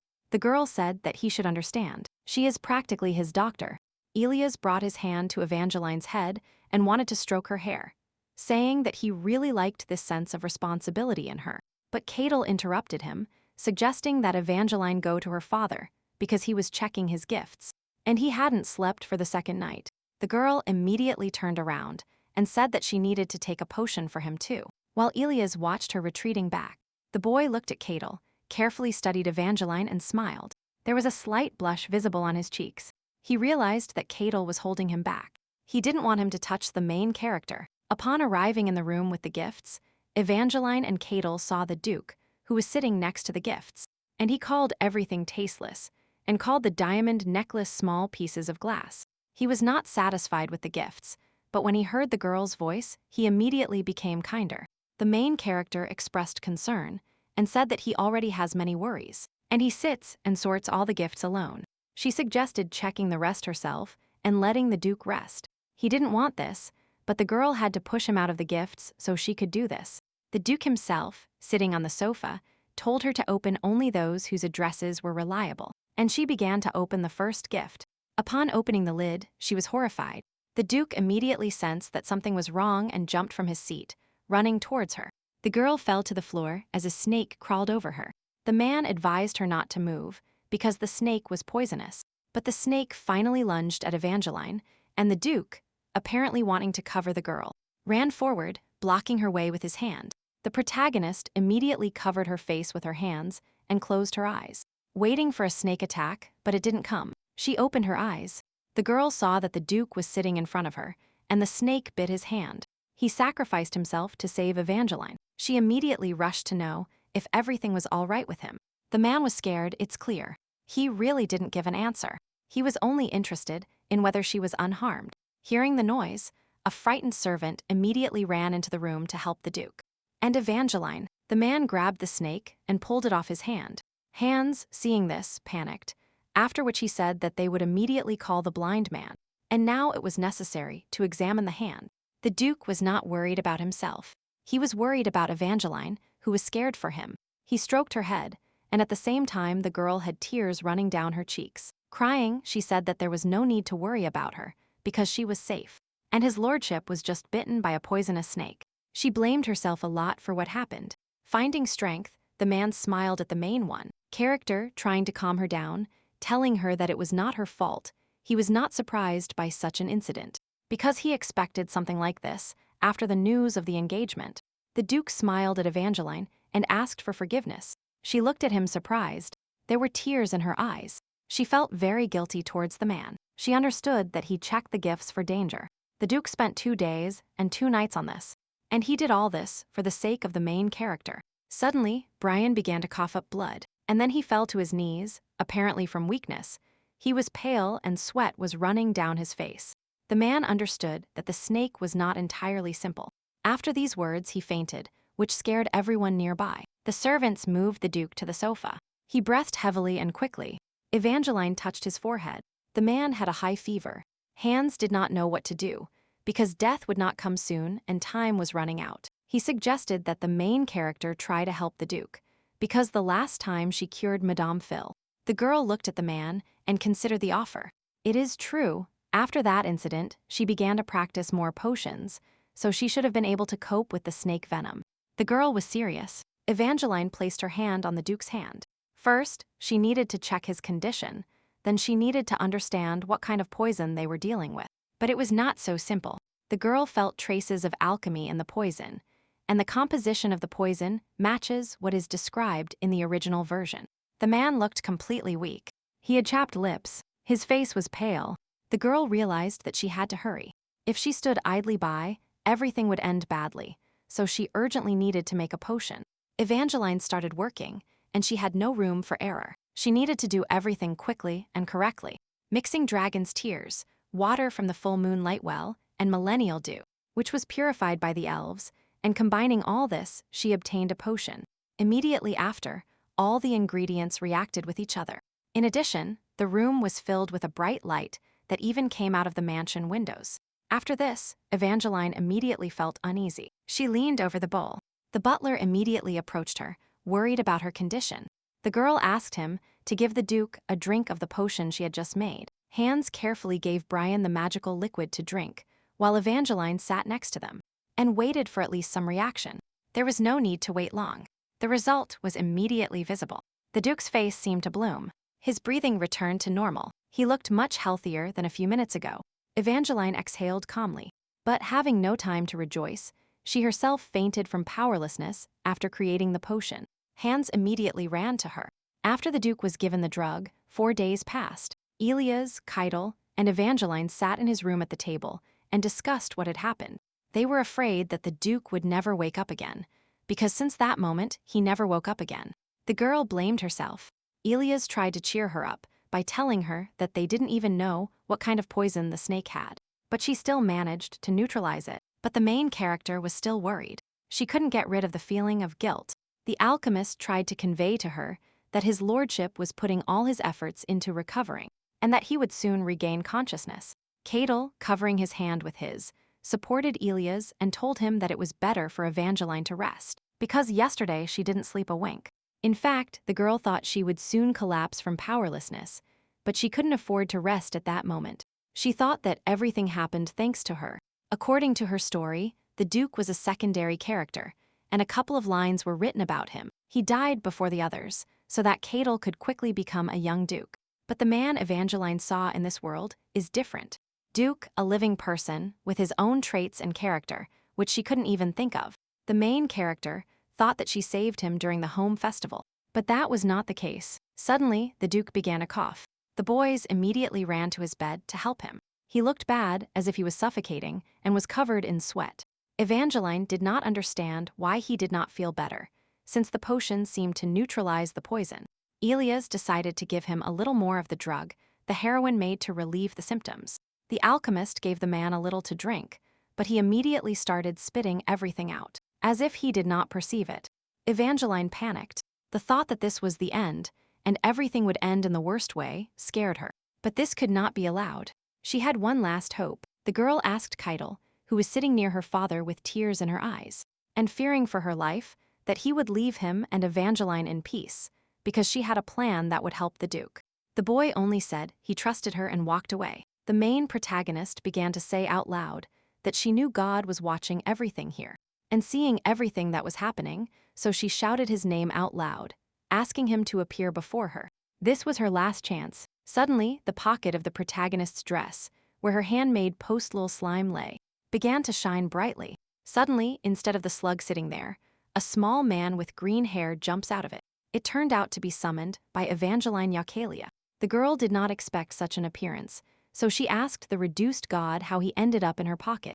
And what happened to Poslo? Yakelia reassured the main character. He explained that he had to borrow the slime's body, since, even being a deity, Yakelia cannot simply appear in this world. Evangeline remembered the topic of her old brainstorming sessions. She suggests that the main god of this world is somehow related to the creation of Puzzle, since during its creation, the main character did not feel any side effects from the gift received from that same god. It doesn't matter now. The priority right now is to preserve the life of the dying Duke. Evangeline says that Yakelia understands why she called him and asks him to save her lordship from the snake's poison. The green-haired god modestly declares that this will be an intervention in this world's destiny system. So the Duke must die today. The main character is suspicious, apparently. The original plot events of the novel will sooner or later come true in any case. Evangeline stands firm. If Yakelia does not fulfill her request, the girl will shout that he is a thief until the greater gods hear her. The threat works as well as during their first dialogue, and the deity agrees to heal Brian. As long as Evangeline remains silent, the heroine trusted that Yakelia would do this, but she had one more requirement that he must also fulfill. As the god of this world himself said, on average, men here live a little less than 50 years, and women, on the contrary, a little over 50. Hearing this, Evangeline asked Yakelia to make her lordship live for 100 years, which is double the normal life expectancy. But the young god has no other choice, so he humbly fulfills all the main character's requests, saving the Duke and increasing his life. Evangeline is immensely grateful to Yakelia, but it is time to teleport. So he says goodbye to the heroine for at least 3 months. After another flash, instead of the small green-haired deity, the girl's usual sleeping pink postal appears. Evangeline was very worried about her pocket friend, but everything turned out fine. He was completely fine and saw what happened to his body like a common dream. And current, after a while, Keitel and Elias return to the room, hoping that the main character's mysterious method has worked. And so it is. The Duke opened his eyes, after which Evangeline immediately ran into his arms. While the Duke had not yet fully recovered, Happy Kai also approached his father, but his lordship's attention remains focused on the main character. He says that he is the one who must protect her, and not the other way around. Quickly changing his face, the Duke becomes enraged. He immediately wants revenge on whoever dared to invade his beloved Ling Ling. Brian asks his son if he managed to find the sender of the letter, and Keitel replies that it turned out to be Marquis Bannon, whom we knew from the first chapters. Seeing that the main character is thinking about the past, Elias asks if she has any assumptions, but the reason for her thoughts is completely different. Evangeline believes that, however vile and insidious the Marquis was, he would not have the courage to voluntarily attack the second family of the Empire. So most likely someone is behind him. Behind this may be not only a faction of the imperial family, but also a faction of the aristocracy due to their own personal interests.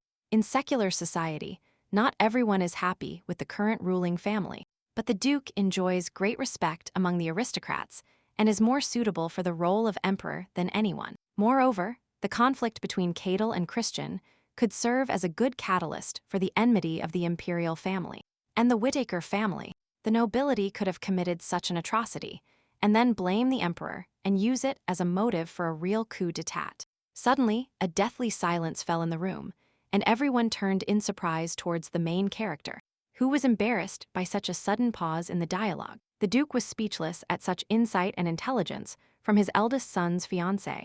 He even jokingly suggested transferring his title to Evangeline, and Elias supported this idea, saying that she would be a better heir than Keitel. The main character's future husband believes that revenge should be postponed, and the priority is to hold a wedding between him and Evangeline, and the Duke supports this idea. The family dialogue is interrupted by a servant running into Brian's chambers with terrible news. The emperor has announced a new war of conquest. Later, the Witeks received a letter from the imperial family. Cadel immediately opened it and began to read. Judging by his face, the content did not bode well. The Duke was astonished. First an assassination attempt, then a declaration of war. It was clear to everyone that the emperor was plotting something. Now Brian wondered what was in the letter. Cadden crumpled it in anger. And then the story that there is an order that he must join the troops and participate in the war. He will have to lead trained soldiers there. There will be a pre-war reception where the future bride must be present. Evangeline was scared by everything that happened in one day. Now she was worried about Kai. He apologized to the girl that the engagement would apparently have to be postponed until later. A couple of hours later, all the important people gathered in the meeting room for a discussion. The main topic was the emperor's declaration of war against the kingdom of Liam, as well as his order for Keitel to join the troops. The Duke spoke about this. Elias was outraged. He did not understand how it was possible to start a war at such a time. Moreover, the kingdom of Liam has a steel fortress. Whittaker could suffer great damage. The rest agreed with the alchemist's words, because it is not worth acting on the emperor's will. Everyone remembered the last war, especially Keitel, who deprived them of their most radiant person. It was painful for him to remember this, because he still blamed himself, and Evangeline understood, and saw this very well. After interfering in the dialogue, the boy asked if everyone sitting in the room proposes to organize a riot. But indignation was heard from all sides. How could one think of such a thing? But Keitel did not understand their surprise, because when the duchy showed its refusal to participate in the war, everyone would be recognized as traitors if no one thought about this. The discussion was interrupted by the Duke, because he was interested in knowing Evangeline's opinion. She was embarrassed by how suddenly all the attention turned to her. Because of all this, the engagement was cancelled, so her opinion was also important. The young Duke decided to joke. Smiling at the girl, he suggested that she not care about everything and get married, but she was outraged by this stupid idea. Because it is impossible. Brian still wanted to hear Jeline's opinion. No matter what, her opinion was important to him. He wanted to gain a piece of her wisdom. Realizing that he could not have his way, he decided that there was no other way out, and that he would have to combine all his knowledge of writing times and try to help at least somehow. Getting up from his seat, Evangeline shared her opinion that, since there is no reason for this war, criticism from neighboring states is inevitable, and moreover, there is a colossal difference between the empire and the kingdom. The people have not yet been able to recover from the last war and its victims. Anyone who remembers the last war will be against the current one, so it is not clear why the emperor insists on it. A discussion about the motives began at the table, and everyone decided that the main reason was that the treasury was running out. The emperor's family owed a huge amount to the Continental Bank. To close them, diamond mines were needed, and they were in the kingdom of Liam. Evangeline explained that the emperor does not want to deal with the kingdom, but with the aristocrats of the empire. This surprised everyone. Keitel did not understand where the girl got these thoughts. He shared his thoughts that if a rebellion arose, then there would be no need for a complex war. So the emperor would simply confiscate the fortune of the traders, which is why he set his sights on the Whittakers. He does this to irritate the aristocrats who want to make the Duke the new ruler. He wants to anger the authorities by sending Keitel to war, after which an uprising will begin. Elias realized that there must be a very intelligent person in the imperial family, judging by their plans. But he did not understand what to do then. Jelen only said that they should pretend to be trying hard. Keitel had doubts about this idea, but Evangeline suggested that they only pretend to obey the order, and they themselves reveal to the residents the whole truth about the emperor's machinations. The Duke could not resist and began to applaud the girl. He was moved by her insight. Everyone immediately picked it up and began to praise Evangeline's brilliant plan. They were delighted, but the Duke said he would be calm if that girl became the new mistress of the estate. The main protagonist smiled in response to the praise. She was happy to be able to help somehow and was very happy about it, although such attention embarrassed her a little. While the girl listened to everyone else, Keitel looked at her with a warm smile. His cheeks covered with a slight blush, he looked at her with pride. A week later, Keitel and Evangeline went in the same carriage to a pre-war reception. The girl did not understand what kind of party there could be if there was a war on the horizon. That's why she wanted to postpone her social debut even later. But she definitely had to be here. In the novel, Shira appeared before the aristocrats at almost the same time. Except that they changed roles, all the facts happen according to the original though.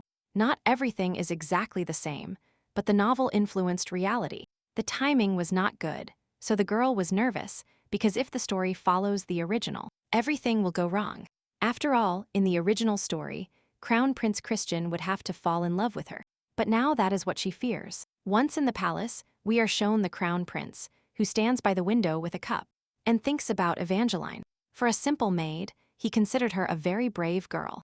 Moreover, she can recreate magical attributes. Christian's thoughts were interrupted by Isolde. She was worried about Keitel, who was about to be sent to war. She demanded ear with her father to dissuade him from this idea, but her brother said that the boy would return safe. And safe. After all, Keitel is a descendant of the Whittaker family, and will not simply die in some mess. The princess tried to argue, but the prince did not let her say a word, saying that he wanted her to worry about what had already happened. Decided, he smiled at his sister, and told her that she would stay with Keitel and he with Evangeline, who would be left alone. He did not understand if Isolde really doubted his words.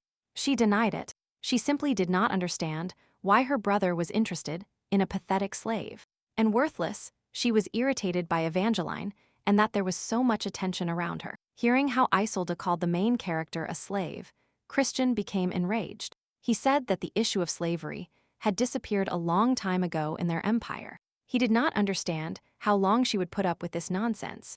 The girl apologized. She was scared by her brother. Reaction, she remembered that even in the duchy, she had called Evangeline a slave.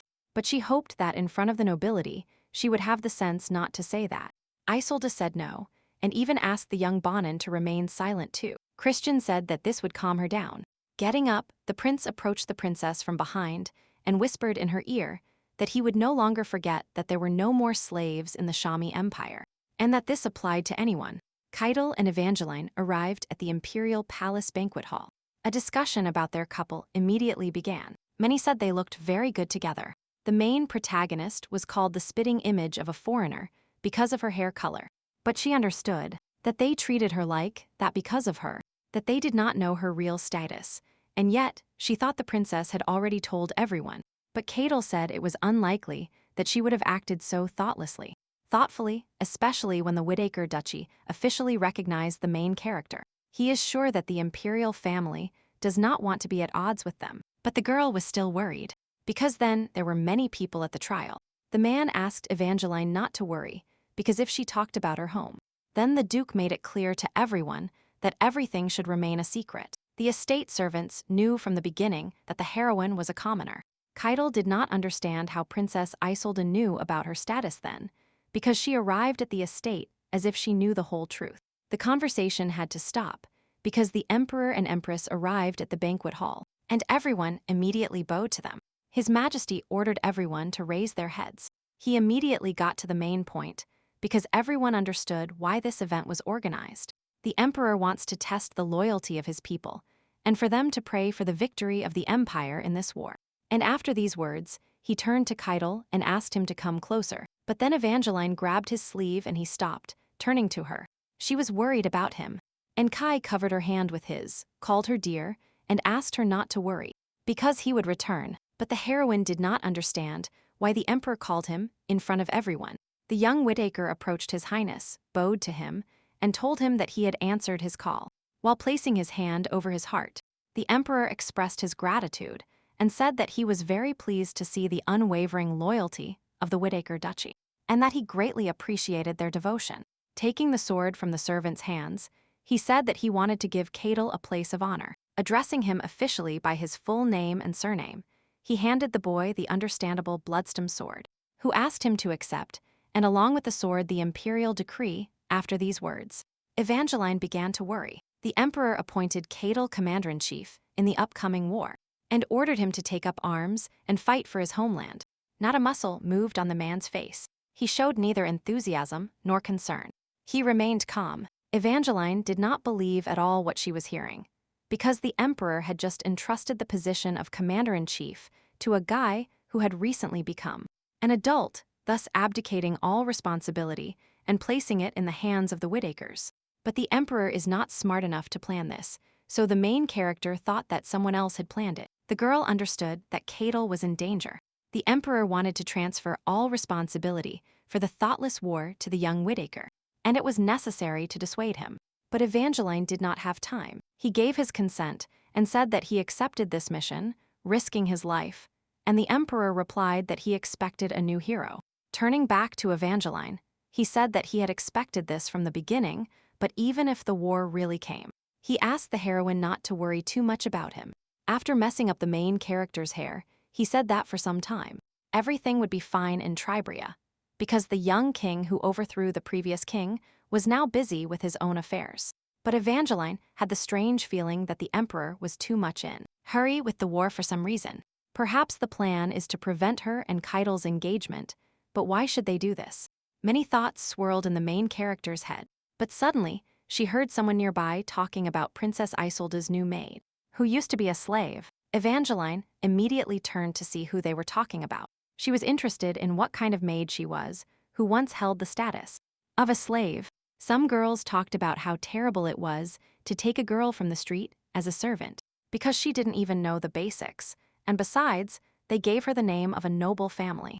They did not understand at all why Marquis Bannon adopted this girl, and then the main character realized who they were talking about. She did not know if that was the person she was thinking about now, and her guesses turned out to be correct. In front of her was her once close friend, Shira. They looked at each other and were shocked by this encounter. Evangeline was probably even more dissatisfied with this coincidence. Shira smiled shyly at the main character, after which she said that she did not know she would come.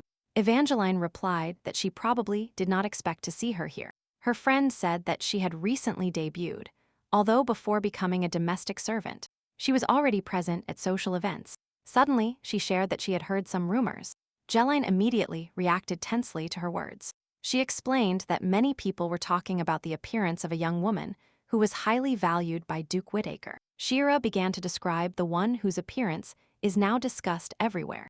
Eyes like violets, curls that shine with silver. When she heard this for the first time, she immediately realized that she was talking about Evangeline, because it is not often that you meet a person with such an appearance, and the moment is about her commoner. I was very surprised. The girl said that she knew the main character too well. Evangeline understood that she had told the princess about her, which is why Isolde called her a slave from the first meeting. Keitel intervened in their conversation, hugging the heroine by the shoulders from behind. He asked Shira if she really knew his girlfriend well, but if someone heard him, they could misunderstand her. Whittaker immediately became serious and made it clear that there could be no friendship between them. His gaze was directed at Shira, and these words were also intended for her. The girl was afraid of the young duke, so she immediately fell into a stupor and did not dare to say a word. But composing herself, she bowed to him and apologized, saying that she was overwhelmed by emotions and that he was very right. She introduced herself, and Keitel only said that he would remember her name, after which he turned to Evangeline and invited her to get some fresh air. She agreed and they turned to leave. But the main character suddenly turned around and said that she was happy to meet Shira, but her face did not express a single drop of joy, after which she and Kai walked away. The surrounding aristocrats immediately began to discuss what happened, as if Shira pretended to know Evangeline. Then someone began to say that this could be true, because they say that she is a commoner, but they settled on the fact that the main character simply felt sorry for her. So she spoke. Shira was outside Sidera. Meanwhile, Keitel and Jeline went out onto the balcony. He asked if this was the girl for whom the Marquis gave 500 gold. The heroine confirmed it by saying that she was her closest friend. The boy wanted to know if she still considered her a friend, but the girl replied that she did not know. Now she is unrecognizable. After these words, Whittaker said that it would be better not to consider her a friend then. Evangeline wondered why. He reminded her of his sense of smell, after which she asked him if he felt anything, since he speaks with such confidence. And then Keitel shared that the box in which the snake was smelled like Shira. The sender was Marcus Bannon. Whittaker thought that this girl was definitely involved in that case. It only remains to find out who is at the head of all this. Evangeline. At that moment, she noticed something on the street and called him. Shira stood there and talked to someone. Jeline, taking the boy's hand, said that maybe this was their chance to find out the identity of the accomplice. Hiding among the bushes, they tried to distinguish the dialogue. Keitel said he knew who the girl was talking to, because one voice was enough to understand. Evangeline wanted to know who it was, and if they knew each other. Without answering, she asked him to wait for her a little in the same place. Whittaker said he wanted to see everything with his own eyes. His gaze was empty, as if doomed to failure. Evangeline, hiding behind a tree, was thinking that Keitel was suffering, but she did not understand why he was so disappointed. She was thinking about what Shira was talking about with that man, when suddenly she screamed because her leg cramped. While stretching her foot, she did not see that someone was stealthily approaching her and asked if she had been crying. It was the prince. He asked why Evangeline was shedding tears while sitting in such a place. He knelt in front of her. He held out his hand to her so she could stand up and asked if something had happened to her, or if Kaid had tortured her. He even managed to drag a status here. Maybe she was worried about that. This, the girl did not understand what it had to do with her status. Christian explained if the status of a commoner does not cause her difficulties. Evangeline said that it had nothing to do with it, and she was not crying. Her leg was just numb, but it was obvious to him that he could not say that just like that. He began to blame himself for making a mistake with the question, and for not being able to console her, because as an heir, it is his responsibility to take care of everyone in the empire. Approaching the girl, he twirled a strand of her silver hair around his finger. The main character realized that all these lines were familiar to her, and horror invaded her. Indeed, in the original, Christian met Shira for the first time in the palace backyard, and when he noticed her for the second time, he told her the same line about the heir's duties. And he also had to tell her that when things are difficult for her, she can always turn to him. These phrases, the beginning of the prince's and Shira's romantic branch in the original, but now Evangeline was in Shira's place, and the prince was looking at her with loving eyes. The protagonist understood that things were wrong, and if things continued like this, would she become the future empress at this step? And Christian's lover. Now she did not know what to do. Christian said that Evangeline was even more beautiful up close, and realized that this line was not in the original. He said that he was impressed by her wisdom and preservation of chastity in the face of the imperial family. The prince said that he even began to envy Keitel. The boy invited the main character to talk for a while, because he did not think he had met her here. But the girl began to understand that the prince, apparently, had taken a liking to her after the trial in the duchy. So she told him that this was not the right place to talk. Smiling awkwardly, moreover, it was time to return to Keitel. Bowing to the prince, Evangeline apologized to him. He understood that she was leaving now, so he immediately took her hand, preventing her from doing so. The main character was shocked by his behavior and asked him to let her go. The girl understood that something was wrong. After all, the Christian she created was not such a reckless character. He showed tenderness and sensitivity towards everyone, especially women. This was obvious, because in the original he was the main character, so he had to be a positive person. In the novel, he never humiliated Shira for her origin. On the contrary, he respected and supported her. Evangeline lowered her head and quietly asked the prince if he had always been such a bad person. Christian did not understand why she was asking about this and what she meant. The girl raised her head and asked out loud if he was the kind of person who could afford to look at his closest friend's girl. And moreover, the prince was also the heir to the empire. Christian immediately let go of Evangeline's hand, saying that he only wanted to talk to her. But the main character explained to him that if this happened again, she would no longer want to be alone with him. Then Keitel came running, clearly in a hurry, and asked how long Jeline had been waiting for him. The girl looked back in his direction. The prince greeted the boy with a smile, saying that they had not seen each other for a long time. Keitel bowed and returned the formal greeting. Christian asked Whittaker why he was so out of breath, even leaving his girlfriend alone. The young duke covered Evangeline with himself. It was not clear to him what the prince was doing next to her, which he asked directly. He replied that they were just talking, after which he turned to the girl, telling her that now, apparently, was not the right time to talk, and suggested they talk at a better time. After what was said, Christian turned and walked away. Keitel immediately began to interrogate the main character about what they were talking about. She said that they did not discuss any of that. Evangeline began to wonder if Kai had found out who was talking to Shira. She was very curious. Keitel said it was Christian, and they were talking about a war of conquest. Apparently, the goal was Tribria. Evangeline did not understand what to do. The guy said he would use the Moon Raven Knights. They need to find out what is happening on the border. In the palace, Princess Isolde shouted at Shira because she failed to cope with the simplest task.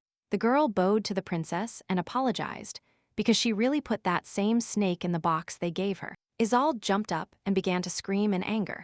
She did not understand why Evangeline was still alive. Having calmed down, she leaned back, saying that because of her poor work she would now receive it from her brother. The princess asked her not to do anything else, because the prince was apparently interested in Evangeline. Shira could not believe what she heard. Immediately, she asked the princess if Christian was really interested in Evangeline. The princess laughed sarcastically at her reaction. She found it funny that the maid was looking at her brother. Shira was angry at this reaction. Why is it wrong for her to admire his highness? Is it forbidden? The girl remembered that Evangeline and she were from the same street. Shira does not understand why only she is shown generosity. Anger consumed her. She did not want to hand Christian over to the main character, so she decided that she would not leave Evangeline alone. On the second day of the reception at the palace, Evangeline and Cadel met the empress. They greeted her with a bow. The woman said that Kai had told her a lot about his fiancé. Her highness noted that Evangeline was even more beautiful than she had imagined. The woman said that she was very happy to meet her, because she was the youngest alchemist in the empire, and Cadel's fiancé, but the main character said that she was only studying. She asked her not to be so modest, because she had heard stories about how Evangeline saved the maid's life. After these words, the main character was embarrassed. Rumors spread very quickly, and then the empress added that she was surprised that such a talented alchemist had a slave origin. These words surprised the couple, and they fell silent and did not know what to say. And how did the woman know this? Her highness explained. She overheard it by accident. Christian asked Isolde how Evangeline became a slave, and that's how he found out. But then the girl wondered if the prince was really digging under her. But he considers her a commoner. Why would he need that? Cadel began to wonder why he was doing all this. It annoyed him, and the main character also could not understand what he needed from her. Suddenly, the empress apologized to them, because she herself did not know what was happening to Christian. She thought about the fact that she was really not fit for palace life. As the prince and princess had told her, Evangeline did not understand why she was not fit. Her highness did not know why she was telling them all this. The woman said that looking at the main character reminded her of herself in her youth, because she, like Evangeline, was a slave of the Shami Empire. Evangeline was surprised by what she heard. Could the empress really have been a slave before? She shared what she heard, that the woman was a childhood friend of Kai's mother. Her highness said that she was actually an orphan, and her parents were taken away. Because of the war, at the age of 10, she was sold to Stella's house as a servant. They were the same age, so they immediately became friends. Brian was the same age. He and Kai's mother were engaged, and they often took Sienna to receptions at the emperor's palace. And one day, His Majesty took a liking to her, so the woman became empress and wife of the emperor. And to the people, after that, she went from being a slave to being a childhood friend of Stella. The protagonist realized that the events now being described to her were similar to a spin-off of her web novel. The empress's past reminded her of the book Shira, how an orphan with a beautiful appearance and kind character was liked by the emperor and became empress. Most importantly, in the original in Shira's image, Christian saw a piece of his mother, and that's why he fell in love with her. The motive was not only the character, but also the girl's past. Cadel said that the empress's past does not matter, because she raised him perfectly. Replacing his mother, he did not care who she was before. Evangeline realized that it was His Highness who raised Kai after that incident, and he knew her origin from the beginning, so he could not overlook the main character who was in the Red Quarter. The empress thanked Cadel, and then suddenly began to cough. They immediately noticed, and asked her if everything was fine with her health.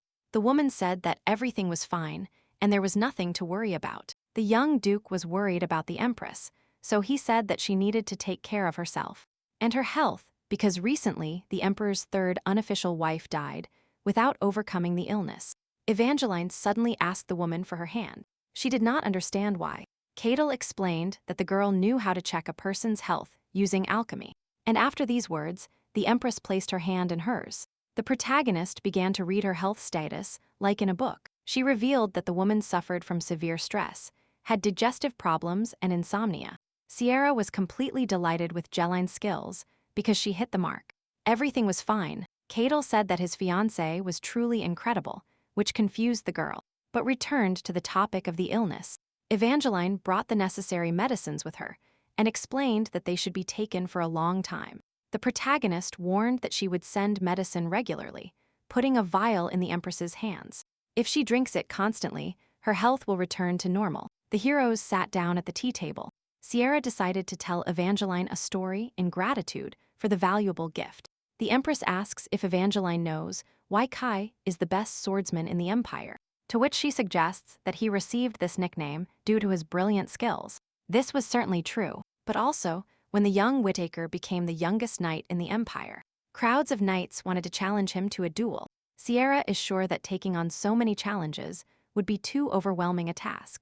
That is why Cadel chose a different tactic to prove his strength to the rest of the knights. He defeated 5 of the best swordsmen in the Shami Empire, after which the nickname stuck to him. The Empress realizes that such successes are the result not only of innate talent, but also of hard work, and this clarification confuses Kai a little.